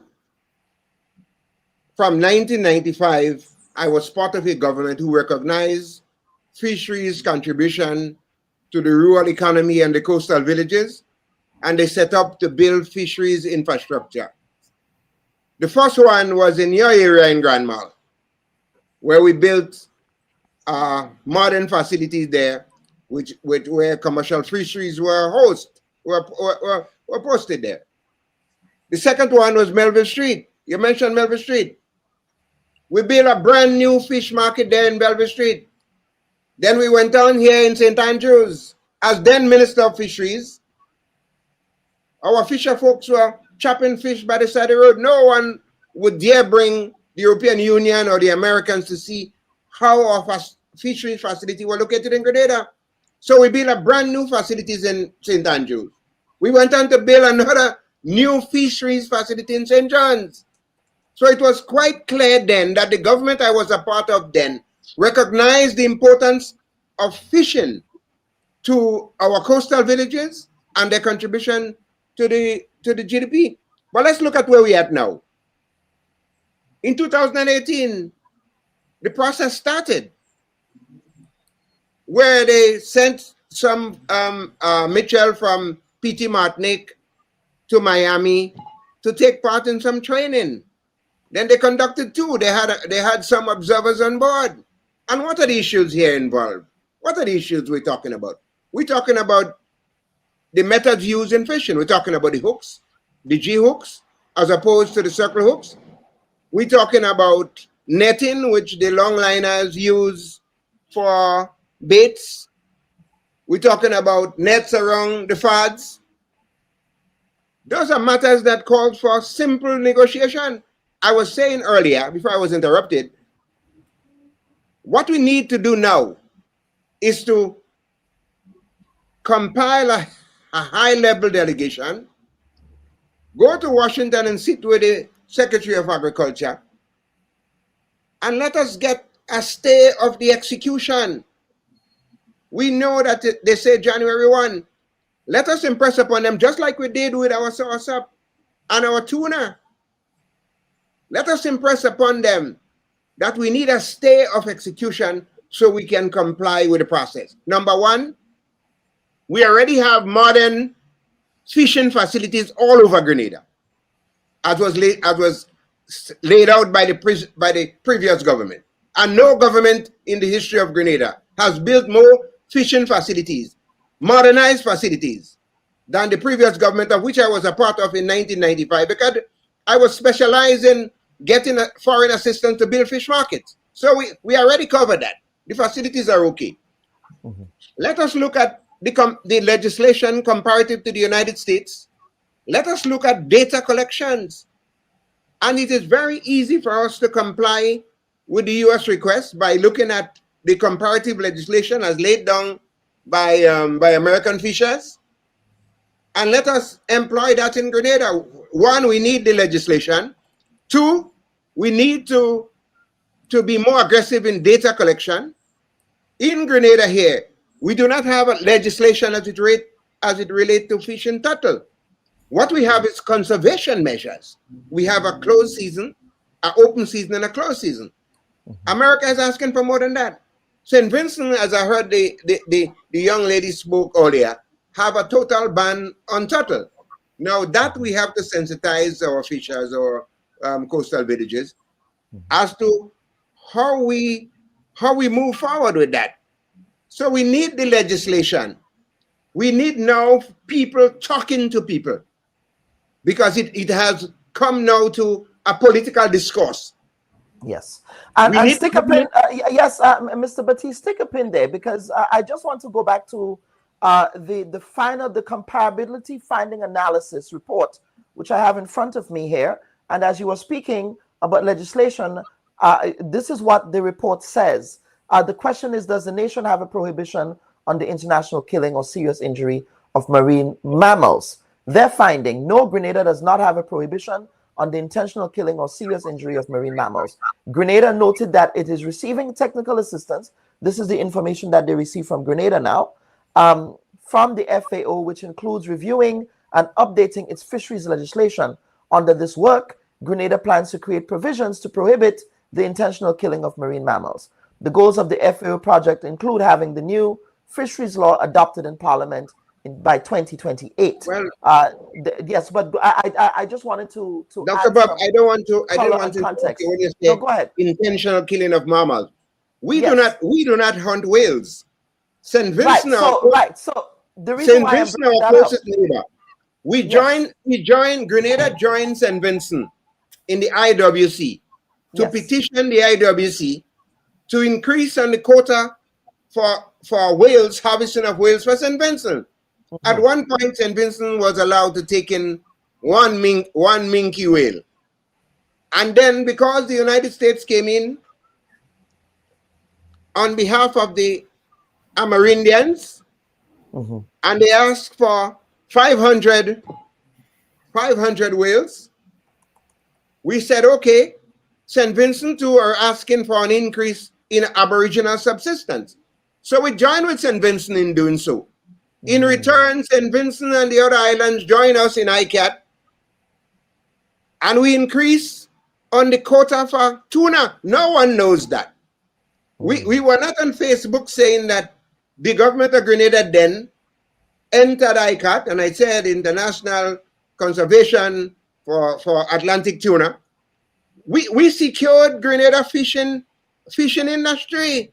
And when I say we, I was the minister then, and I worked tirelessly to ensure that Grenada had the best fishing policies in the region and the world. We spoke with the European Union. We had contacts with the United States, and from time to time, this legislation that they're talking about now, it started with Greenpeace. We battled Greenpeace in the IWC. Now they come in now and they're talking about birds. They're telling us now that our fishermen must use certain hooks so that when the seabirds pick up the baits, the seabirds could survive. In other words, don't use G hooks, use circle hooks so that we could save the seabird. We don't deliberately hunt for mammals, but sometimes for what we call incidental catch, we may come across one or two mammals. What we need is data collection. We had association with an agency called CFRAM, where we were tagging turtles. And some of the turtles that we tag in Grenada end up all over the world. So we were connected with every fishing organization under my watch. We were connected with every fishing organization in the world, whether it was CITES, whether it was ICAT, whether it was the IWC. And we ensure that we put Grenada in a position, because we recognize the contribution of this rural community. P.T. Bartnick have over 100 trawlers. Just think about the economic impact it would cause on Carrico and P.T. Bartnick when that ban were to take place. Think about what it would be in Gov. St. Andrews have about 120 small boats. Some of them do engage in tuna hunting. They too would be affected. So the time has come where we Victoria, have from the top. From the top. And Victoria. From the top. Victoria, yes. Past that. But can we take it from the top? When we have a government that using insulting language to the United States, you could take your visa and stuff it. Now is the time for political discussion. Now is the time for diplomacy. Is the United States listening? Would the United States listen to us now when we have poisoned the waters? Look at who we group with. Venezuela, Iran, America. Some of the hostile nations that America have identified. When we had a problem with our soursop, and America was about to place the ban on the soursop, your humble servant again was the Minister of Agriculture.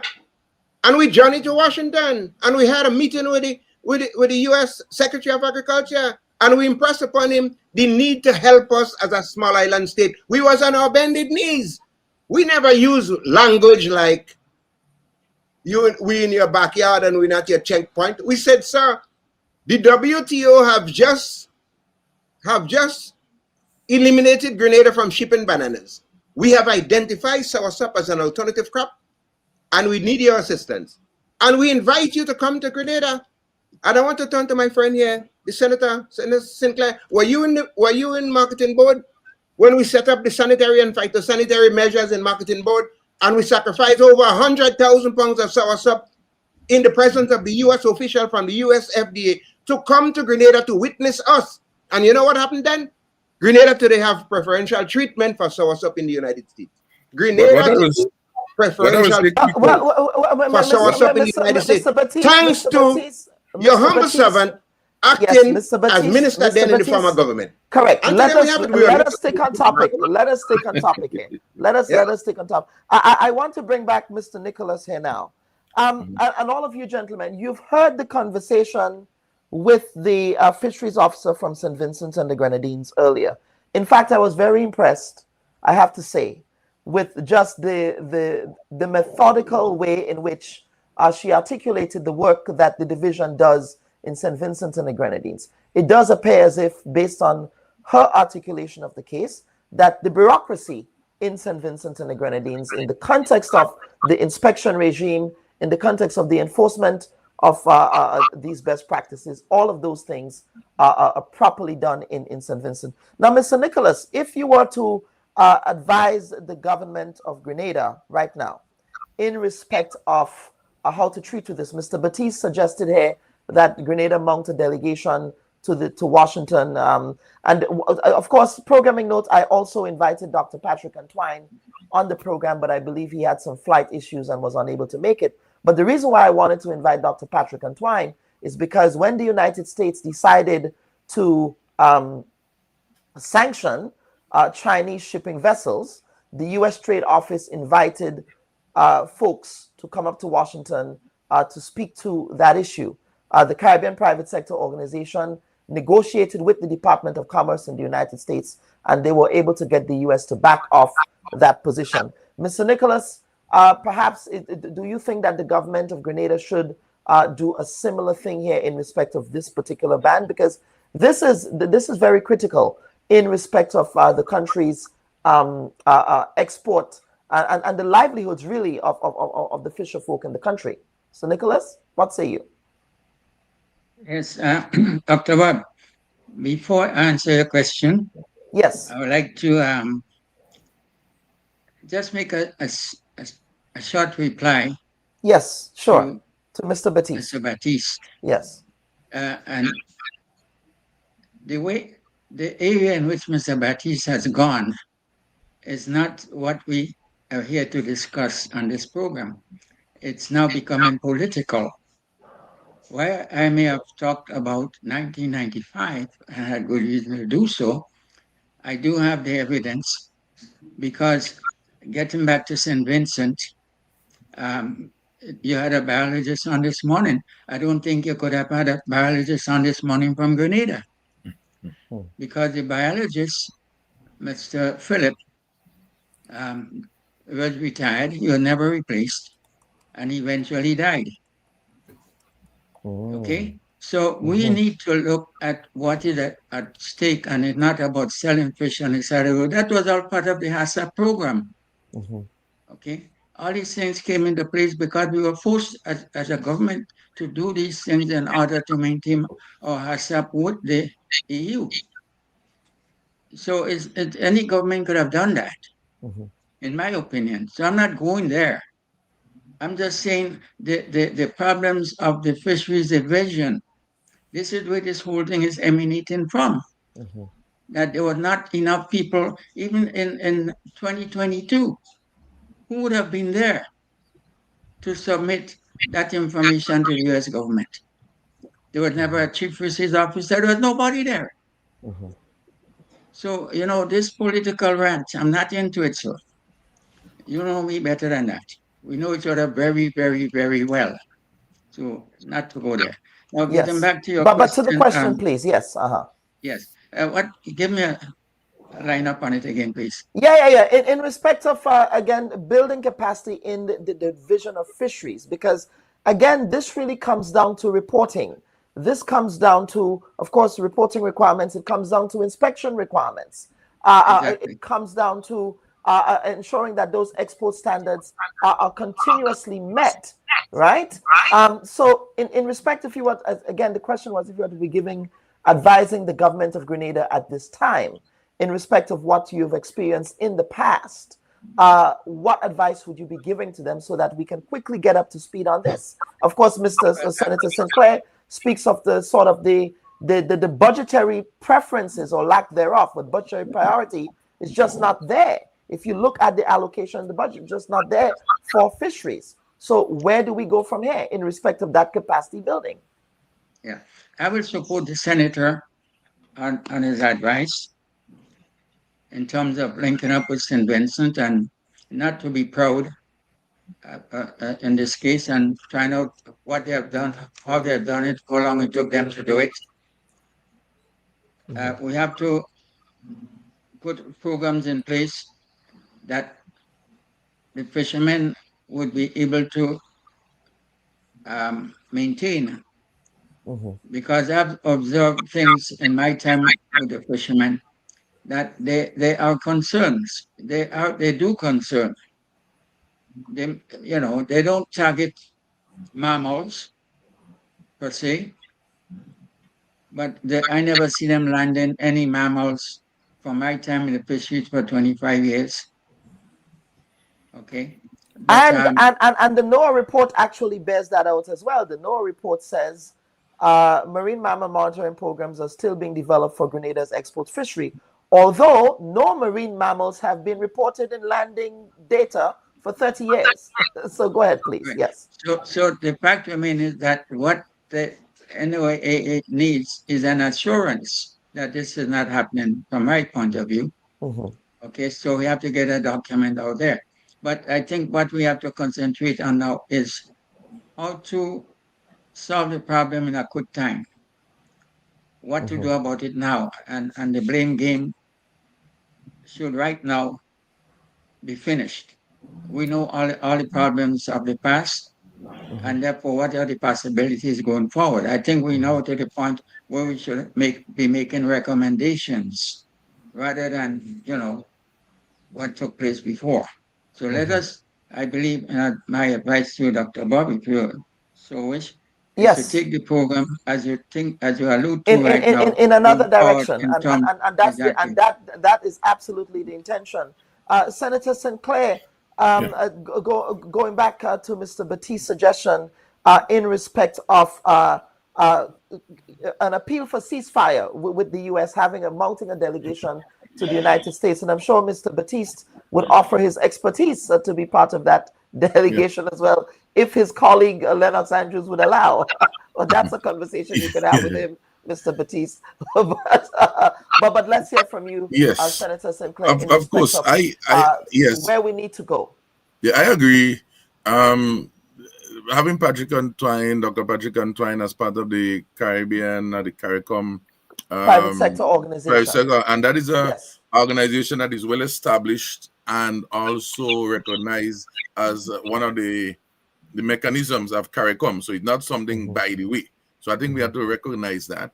And whilst yes, we can use that as an approach, they cannot go there with arms swinging. They need to go and show that we have data for the last year, for the last 6 months, even if there might be some missing months, even if you do an annual data. He cannot go there, and the team cannot go there and say, well, this is what we would do. We need to go there and show this is what we have done, this is where we reach, and we're going to give you a commitment that over the next 3 months or whatever, we have a work plan to show you how we're going to get there. We may miss certain deadlines, but we have to put also a strong team in place. Whether it means we have to bring in some of our students in studying the subjects, whether we have to get some of our retired persons, people like, you have a few persons around, like Toby and those guys them are around. They have been used in various consultancies throughout the region. We have people that we can still use. And so by the time we get there, we also need to work with our fisher folks, and we need to meet with them. This week should not pass without meeting with our fisher folks and say, look, this is the sort of data we have to start collecting, because we know what we need to do. So let us start collecting the data, adding to the data set, and have ongoing information that we could add to it. I want to say two things. Yes. The source of issue. I mean, I happened to be at the marketing board in the midst of all of that. When I remember there was a lady called Lucy Parker working with Cardi, who was collecting all of this data with the Ministry of Agriculture, going around to show that we don't have this pest, whatever these internal feeders are in source. So we took about 5 or 6 or 7 years. And of course, but this meeting, notwithstanding the banner situation, may have caused them to act a little bit quicker. But we had to be collecting data. I remember that very well. It's the same issue even with golden apples right now and mangoes with the mango seed weevil. They guys have to go out and collect data to show where the pests exist and incident levels. So this data collection issue, we cannot run away from it, notwithstanding the discussion that we want to have. And of course, the legislation. The legislation, to me, I see as a very simple process. We already have a model legislation in St. Vincent. And this thing about FAO, FAO knows better than that. If you have people doing it well in a place, there is FAO representative with all ministries in the region. This thing could happen overnight. In Grenada, we are fortunate. We have what you call a parliamentary conservation caucus that I'm a member of. Minister Andrew is the chairman of that committee. The president of the Senate, Dr. Decima Williams, is a member, as well as Senator Nolan Cox, and of course, Honorable Kieran James, Minister for the Environment. And that's a sort of, as you see, cross-border. Everybody is there, all parties are present. This, I think, we're supposed to have a meeting on Tuesday discussing some other matters, and maybe this is a matter that we need to address within the caucus to be able to advance that legislative agenda. I would raise it because it pertains my interest group for which I represent. So I think we have a plan that we have created a plan for the government from this meeting here, where St. Vincent can be called in. They can listen to some of the output from this program, and by Wednesday they should have a working plan that they could present and get Patrick Antoine, Dr. Patrick Antoine and his team. So by Friday, some communique can take place and the country set to motion to have this ready. I don't think it's difficult. I don't think it's difficult. When we are the millibug, we know what to do. It's not difficult. If we don't have people that know how to do it, let's get volunteers who know to lead and direct things. Anthony Howard is saying there is a Grenadian marine biologist that works or worked for NOAA. He was a senior person at NOAA with several scientists reporting to him. There, Mr. Howard, does that person have a name? It'd be good to get that person's name here. But let us go back to, again, the whole question of reporting requirements. Mr. Nicholas, what are some of those reporting requirements that you as an administrator were required to present in government while you were the manager of the Grand Mall facility and president of the Southern Fishermen Association? Okay, we were supposed to collect all the data of all fish landing.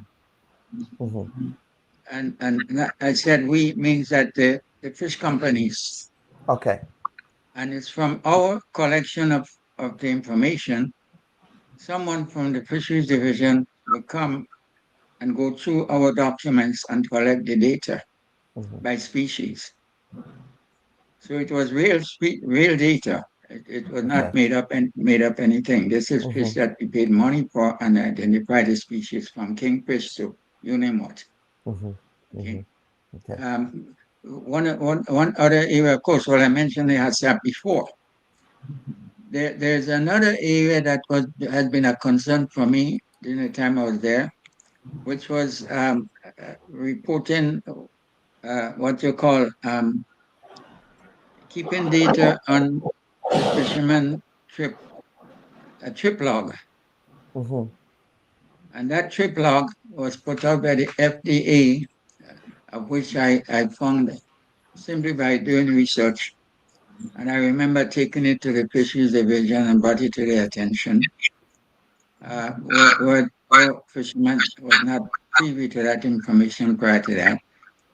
And I'm not too sure if that trip log is still in effect. I don't think it was done. It was haphazardly done because I think I want to say this, but this is the reality of it.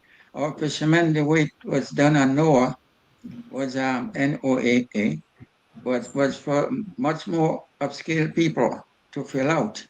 That log took you in a place that says how many men on board your ship, which was quite appropriate to know. How many pounds of ice that you're taking out to sea, which again was quite appropriate to know. And what area are you fishing in the longitude, latitude area you're going to start your fishing? You have to list that. And every fisherman, of course, nowadays can do that because they have GPSs on board. And I believe the reason for this is that contaminated water, they made something come up where that fish was caught in contaminated water, or you could have been an IUU area of some sort, and the US government wanted to keep track of that. But the most important part of it to me was quality. And the quality stated that from the time you catch your first set of tuna, maybe 10 tunas, you have to take the temperature of those 10 tunas, log it, before you put in other fish in those 10 tunas, you have to log the temperature of the previous lot. And you have a scale to which they would go down in 24 hours. If you fail to meet that drop in 24 hours, that fish is deemed unshippable. That tells them the rate at which the temperature dropped on the fish, so that they could, this is very important so you can get the quality that they're looking for. And every set that you make has to go to that same procedure, except the last set when you're coming home, because it depends on the distance you fish. When by the time you get to the shore, the fish may or not drop that particular amount of degrees. So it's up to us, the plant operators, to put it in slush and take it down as quickly as possible to ensure that. Now, this is one of the last that I remember coming from, well, in this case, the FDA, but again, with the same NOAA. NOAA, yes. And for the benefit of the listening audience, NOAA, the National Oceanic and Atmospheric Administration, they also do have a Marine Services Department within NOAA that speaks to those issues. Mr. Batiste, is there anything else you wish to add in respect of this question? Of course, when you are minister, again, building capacity in the ministry, the issues of capacity, but also the whole data collection process, and ensure, because again, the report bears that out. That lack of it's just not there. It's just not there in respect of what we had some competent people in the Fisheries Division. We had Paul Phillip, we had Mr. Finsley, we had Tobias Callis, and we had the late Crofton Isaac. Those were champions. They participated in data collection. They were always on the port, on the jetties, collecting data from fishermen. But let's put all of that out the window. Let's talk about cure. Let's talk about cure. We need at the moment to get the United States government to have a stay of the execution. We need to impress upon them the importance of the fishing industry to our coastal villages and our economy as a whole at this time. And we need to get a stay of the execution. Then we could give them all the assurances that we would comply with their requirements. Just going and passing legislation now is neither here nor there. Because if we do not get a stay of the execution, we have 120 boats, 120 trawlers in P.T. Martinique. We have about the same amount of small boats in St. Andrews and maybe less in St. We will have a glut on the market. There will be a lot of unemployment. There'll be a shrink in the economy as a result of the loss of that fishing dollar. So immediately, and Brother Nicholas saying, don't bring in politics. The politicians. Well, yes, but Mr. Batiste, here is the deal. Here is the deal, and this is what I'm going to say about this here, right? Everyone is to blame here. Let's start there. Yes, everyone dropped the ball. This happened. They were making these requests since 2015. This was on the table. We did an entire discussion here about the genesis of all of this. Yes. So the idea now to sort of pick apart this and political. Everyone. You know, sometimes they say, well, Peter paid for Paul and Paul paid for all. Everyone, Mr. Batiste deserves. I disagree with you. A curtail in this, Mr. Batiste. This is what I would say on this. Everyone. In 2018, the former government sent, including the technocrats. In 2018, the former government sent fisheries personnel in Miami to train. They started the process. Two fishermen operating trawlers were sent to Miami. They came back and started using different baits, using different methods. So we already have 2 fishermen that is already in compliance. What we need now, consultation with the entire fishing industry, and we need to have engagement with the United States. Which you said you've referenced the engagement with the U.S. and I'm sure the other panelists are not disagreeing with you on that. But I think. But as far as dropping the ball, no one dropped the ball. When this government came into office in 2022, there were 2 ministers in the Ministry of Agriculture. 2 ministers. And what we needed was continuation. And government is a continuum. I would agree with you on that. Right. They failed to continue on the work that was started by their predecessor. Look, I was on the Bayside Fisherman Birthday, Subi's Fisherman Celebration. And in talking to the minister responsible for fisheries, he indicated to me that he was not even invited to the celebration. And I had to call out to a past president of the Subi's Fishermen Association, Funtus, and say, how this happened? And I said, well, maybe your presence is lacking. I said, when I was Minister of Fisheries, they dare not start the music before I declare it open because I was a part of them. You have to be there with them. You have to understand what's going on. Yes. And I don't want to sound too political, but this present government does not see the need of the fishing industry to the economy of Grenada. And it's quite evident because whether they came in 1990, whether in 2008, you cannot identify one fishing facilities that this National Democratic Congress have built since in their existence.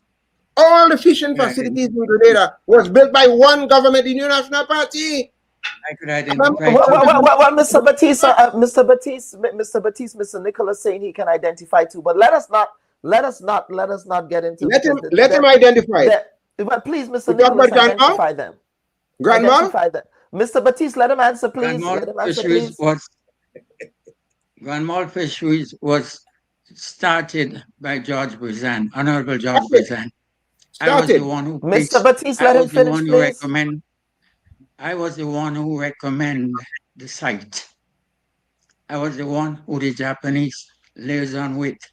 The first fisheries that the Japanese did in Guelph was done by Honorable George Bezan. Okay, and this is for sure. After he died? Well, Mr. Batiste, No, before he died. I'm the While he moderator. was Minister of Fisheries, while he was Minister of Agriculture. That's joke. I started the negotiation. Well, it may be a joke, but okay, I took all right, part in it. Gentlemen, Okay. But let us not have the conversation derail, please. Mr. Nicholas, please. Yes, please. Go ahead, sir. One of the things that existed before that is not there. And it's surprising that the rise in which the tuna export, I'm not talking about local fishing, the tuna export has taken in over the past years. There was, in the inception, I use the word inception, there was a minister of state responsible for fishing. After 1995, that went out the door. And now we only have, the last one was the deceased Noel. What's his first name? Mr. Noel from St. Andrews. That's Mr. He was a senator there. Yes. Dennis Noel. Okay. Dennis Noel. There we go. Yes. Nutmeg. He was the one that I reacted with lastly. And since then, they had moved the Fisheries Division and the Ministry of Agriculture as one unit, basically. And that's where I believe the problem started. You know, while at one time there were two PSs, but at the same time, he didn't provide the same service to the industry, which is needed to maintain the upward mobility of the fisheries. So what I hear you here saying, and I'm sure Mr. Batiste and Senator Sinclair would agree with this, sort of a strengthening, given given how important, given the import of fishing to the Grenadian economy, sort of a refocus and a strengthening of that sector there is what you gentlemen are calling for. I think we can all end on that point of agreement. Yes, gentlemen? Senator Sinclair? Yes. I mean, this is undoubtedly, but sometimes they say, if you don't recognize and agree and accept that that is a situation, then it will continue to be a situation. Yes. And acceptance is one of the first way to make progress. So I think that is the battle, Brother Batiste. Well, you could say so if you want, but I maintain the position. That this government is paying lip service to agriculture and fisheries. And I say so because over the course of their existence, they have done very little to enhance the livelihood of fisher folks and fishermen. I mean, and farmers. And those are facts. Those are facts. Now that we face this situation, look, we're trying to sidestep issue. Anyone who have an appreciation of American politics would understand that everything affects everything. It's not just the fishing thing that affecting us, that affecting us. That's not the only thing we have to negotiate. As we speak, someone in Subi's harvesting sea moss used to put a box in the post office. That is out. We can't leave that out the window. The farmer that used to send bay leaf, ginger, cocoa ball, the people in Munich that used to send farine to the United States via the post office, that is out also. It is not just fishing. We have seen a shrink in our economy as a result of the negligence of this government. Well, I accept Mr. Batiste in the respect of postal shipping, Mr. Batiste. That has nothing to do. That is a Trump sanction issue that has affected postal services worldwide, Mr. Batiste. Let us not muddy the water. It does, but let's not muddy the water. Trinidad, most Caribbean countries have suspended shipping postal services to the United States above a certain value. So let's not muddy the water on that, please. Well, hold on. We could negotiate. Let's go to Washington and sit down with the Trump administration. Yes, well, let's see how that worked out for Let's the negotiate. government and other governments. But Senator Sinclair, let me bring you in here, please. Yes. Yeah, I just wanted to say it's an important, as I was reading and preparing for the program, I also discovered, and whilst we're speaking about the negotiation, there's an important issue that we need that is over our head also. In a 2020 report, the issue of, Brother Nicholas raised it, the issue of yes. Illegal, unreported, and unregulated fishing, which basically has to do with just discriminate fishing. That's the best way I could put it for a public understanding. You're just fishing any size jacks, any size tuna, just doing it recklessly and also illegal, meaning that you're not following whatever regulations and rules exist both locally, regionally, and internationally. Grenada, again, was on a list along with many other countries, some in the Caribbean and outside of the Caribbean, who is listed in a 2020 report. And that also kind of was alarming for me because in the context of this data collection issue, the IUU issues also has to do with, again, data collection to prove that you are following the rules. So we have two issues to deal with in one, even if it's one issue that we're talking about right now. That IUU issue need to be supported by data, and of course that need to be addressed forthwith to be able to complement whatever discussion we want to have to deal with that banning issue. I need to share that because that is critical. That is critical. That is very critical information. And of course, gentlemen, there is so much more. Over the last couple of days, I've spent so much time, combing through the Federal Register report. And I felt so strongly. I don't usually do a lot of short form reporting, but I felt very strongly about this, that I had to give the Grenadian people more context. And again, I'm not going to try and lecture anyone in respect of how to do their journalism, but I would say this: if you're going to be putting out information to the general public, reporters, journalists, please give background and context to your stories, right? The story was just put out there, there was a ban. Well, you didn't tell the national community the context and the justification and the background, or even going into the nuances of this particular issue. But gentlemen, certainly we will be having follow-up conversations, hopefully with the government of Grenada. We did invite the minister, as I said before, to the program. This is the second time we invited the minister in which he declined, but we do hope that they would appear on the program to speak to this very pressing and critical issue.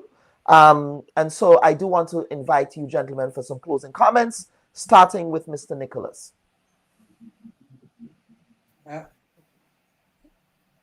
One of the areas I wanted to discuss was, yes, sir, to show how important data collecting and actual data collecting could suffice.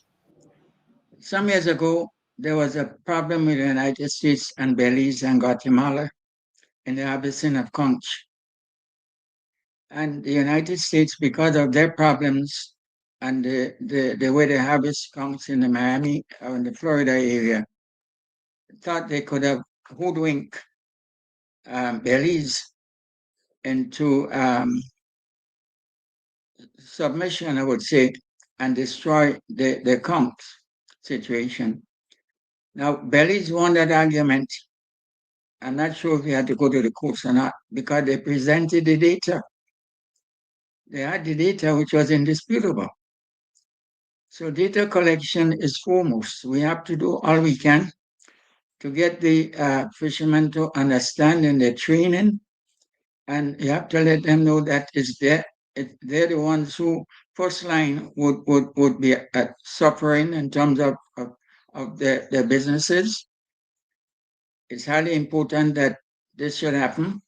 They should also know that when they catch these mammals on the line, which the United States does do the same type of fishing, so they're not saying you're not going to catch the mammals, because they do. But when you do, you release them in a quick time so that they survive. And you should probably make a record of it, whether it's important or not, that today I caught a dolphin on my line. You don't have to turn it on to anybody, but you have a record of it to say, and what happened to it? Well, I released it. or I caught a yellowback leatherback turtle or something. But data is what is being asked about, and I think we should do all in our power to put the quantities and the right amount of fisheries officer in place to collect these data and to process the data and to have it ready going forward, because we're talking about the top industry in this country. I'm not going to downplay it, because there is none other. There is none other. When you look on the Caribbean, you see millions and millions of assets, Grenadian assets there. And that's another story. Some people want to move the millions and millions of assets of the Caribbean, and nobody identify a place that they'll put them. Someone made a reference to put them in Perseverance Bay, in the dump in Perseverance. That's how some people think of fishing in Grenada. That was not a government suggestion, by the way. It's someone on Facebook who made that suggestion. We are not proud of ourselves in things that we do. We have to learn to do that. If you go to other islands like Trinidad, well, especially Barbados, in the heart of Bridgetown, that's where the trawlers are. In the United States, all over the place, nobody is actually denigrating or whatever the fishermen in those countries, but we do in Grenada. And I believe, just to set the record straight, that's one of the reasons why I volunteered when I returned to this country to get involved in fishing, because I noticed what was happening. And coming from a fishing family, all the Nicolases, whether it be in Sotez or in the Grand Mall, Molia, St. George's area, everyone was fishermen and agriculture, including my father, whom I knew. I did not know anything of, but I learned this from the older fishermen.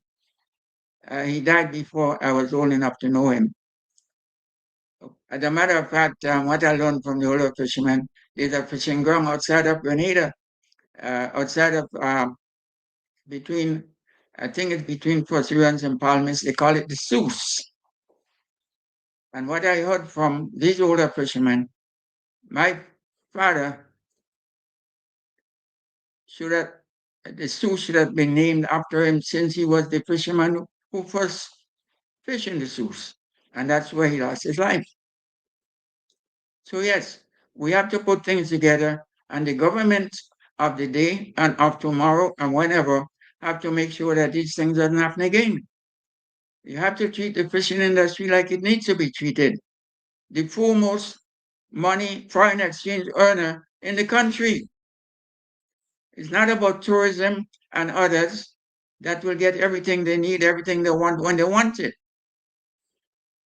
So we have to understand this and understand it well. Thank you. Yes, Mr. Nicholas, and of course you've been communicating with us. You're an avid viewer of the program, and you actually reached out to us, I believe, earlier this year to speak on this question of fishing before all of this. So I suspect you were prescient. So I guess you saw what you probably saw what was coming. That foreboding, right? Definitely. So yes. So certainly, Mr. Batiste, over to you, sir, for some closing comments. Well, let me say to Brother Nicholas, we worked together very well in the early times, setting fisheries policies, looking at the infrastructure and so on and so forth. Now, we are at the junction now where the time for talking is over. Time for talking locally is over. Agreed. It is time now to look for a cure. And that cure have to be putting a mature, logical, sensical team together to go to Washington and impress upon them the need for a stay of the execution so that we could comply with their requests. It was done before, whether it was the Soursop, whether it was the HACCP. We will not be able to comply with all that is required of us at the moment. So we would need we would need the United States a pause. Give us time to comply. I am looking at the negative impact it would have on our villages, the people of Carrico and Petit Martinique, the people in Grand Mall, people in Soubise, the people in Guave on the lands, fishermen in Woban, and fishermen in other parts of the country who have gone into expenses, taking loans, buying trawlers, investing heavily in the fishing industry. I am thinking about what their situation would be. We cannot utilize all the fish that we catch in Grenada. As a matter of fact, the fishing industry, I would say with some measure of certainty, is the only industry in Grenada where we are self-sufficient. We have 120 boats here in Grenville. If each of them go out and hold 300 pounds of fish, they have to have happy hour because we cannot consume what they catch. Government have to intervene with a sense of urgency. The government have to stop the hostile rhetoric that they've been laying out about whose backyard and who is who in checkpoint, and speak with the United States government with respect. Donald Trump is not a man to play with. He's the president of the United States. Whether we like him or not, we have to deal with him. Our national interest lies with a trade with the United States. And the sooner, the better. If there's a third country that can speak with the United States on our behalf, area. But in my personal opinion, I don't think the present group of guys have the goodwill in Washington to sit with America and discuss an amicable solution to that situation. Because it is with great joy that America has launched this economic war on Grenada. Not the bombs. The bombs are not dropping like in 83. The economic war is on now. And we, the people in the rural villages, are feeling it. It is time for reasonable action. Time for reasonable action. Very well. Right. Thank you so much, Mr. Batiste. Thank you so much. And Senator Sinclair, over to you, sir. Yeah, thank you, Dr. Bubb. Yeah, why is all of this is going on is tinkling in my mind, coming even from our carnival season. As Modi would say, to put some respect to the name of the job. I'm saying we need to put some respect to the name of the fisherman. I think unless we don't position it there, as Brother Nicholas is saying, then we wouldn't see the relevance and significance of all the proposing activities. So we need to put some respect to the name. Cabinet need to have this as a main item on the agenda tomorrow to put together a task force on this to get this going, based on all the discussion that we had and other discussion that I would not go and rehash. I think further, though, that some may argue that, oh, we could go in other markets. You know, as business students, we know that, yes, you could go to other markets, but we know to get into new markets, the logistics and all those other things are serious considerations. So sometimes it's wise to still manage the internal process, because it's not a case of consumer rejection. It's a matter of compliance. All countries have their own compliance issues and regulations. So wherever we go, we'll have those same challenges. And what we need to do is to get it done, because that may be able to open up new markets for us, where we can prove, as Brother Nicholas said, when we were ready for America, we smiled because we were ready, you know. So we need to get ready. I would say that we need to put a plan as a nation that by the end of December, middle of December, we would have at least do maybe 2 iterations of information. I'm calling on all our fisher folks to support in all ways that they can, in all ways, the data that is needed, whatever way we need to cooperate. I'm asking persons who might have different skills to approach the government, even approach me, so that I could be able to share the information where your capacities are. And let's get it done. I think is a good way for Grenada to rise We have shown what we do when Hurricane Beryl. We show what we do with Hurricane Ivan. And this is our new hurricane. And let's get it done. We have the capacity. And let's do it. Thank you for having me. Yes, absolutely, gentlemen. Thank you for your expertise and your knowledge on this question, because I believe it's important that we get the people with the lived experience and the expertise, the folks who've sat in the cabinet rooms and in the fisheries offices, who've sat with our fishermen in the various fishing communities that Mr. Batiste just outlined here. And of course, the fishermen in Carriacou and PT Martinique as well, to ensure that we really can see the light at the end of the tunnel in this.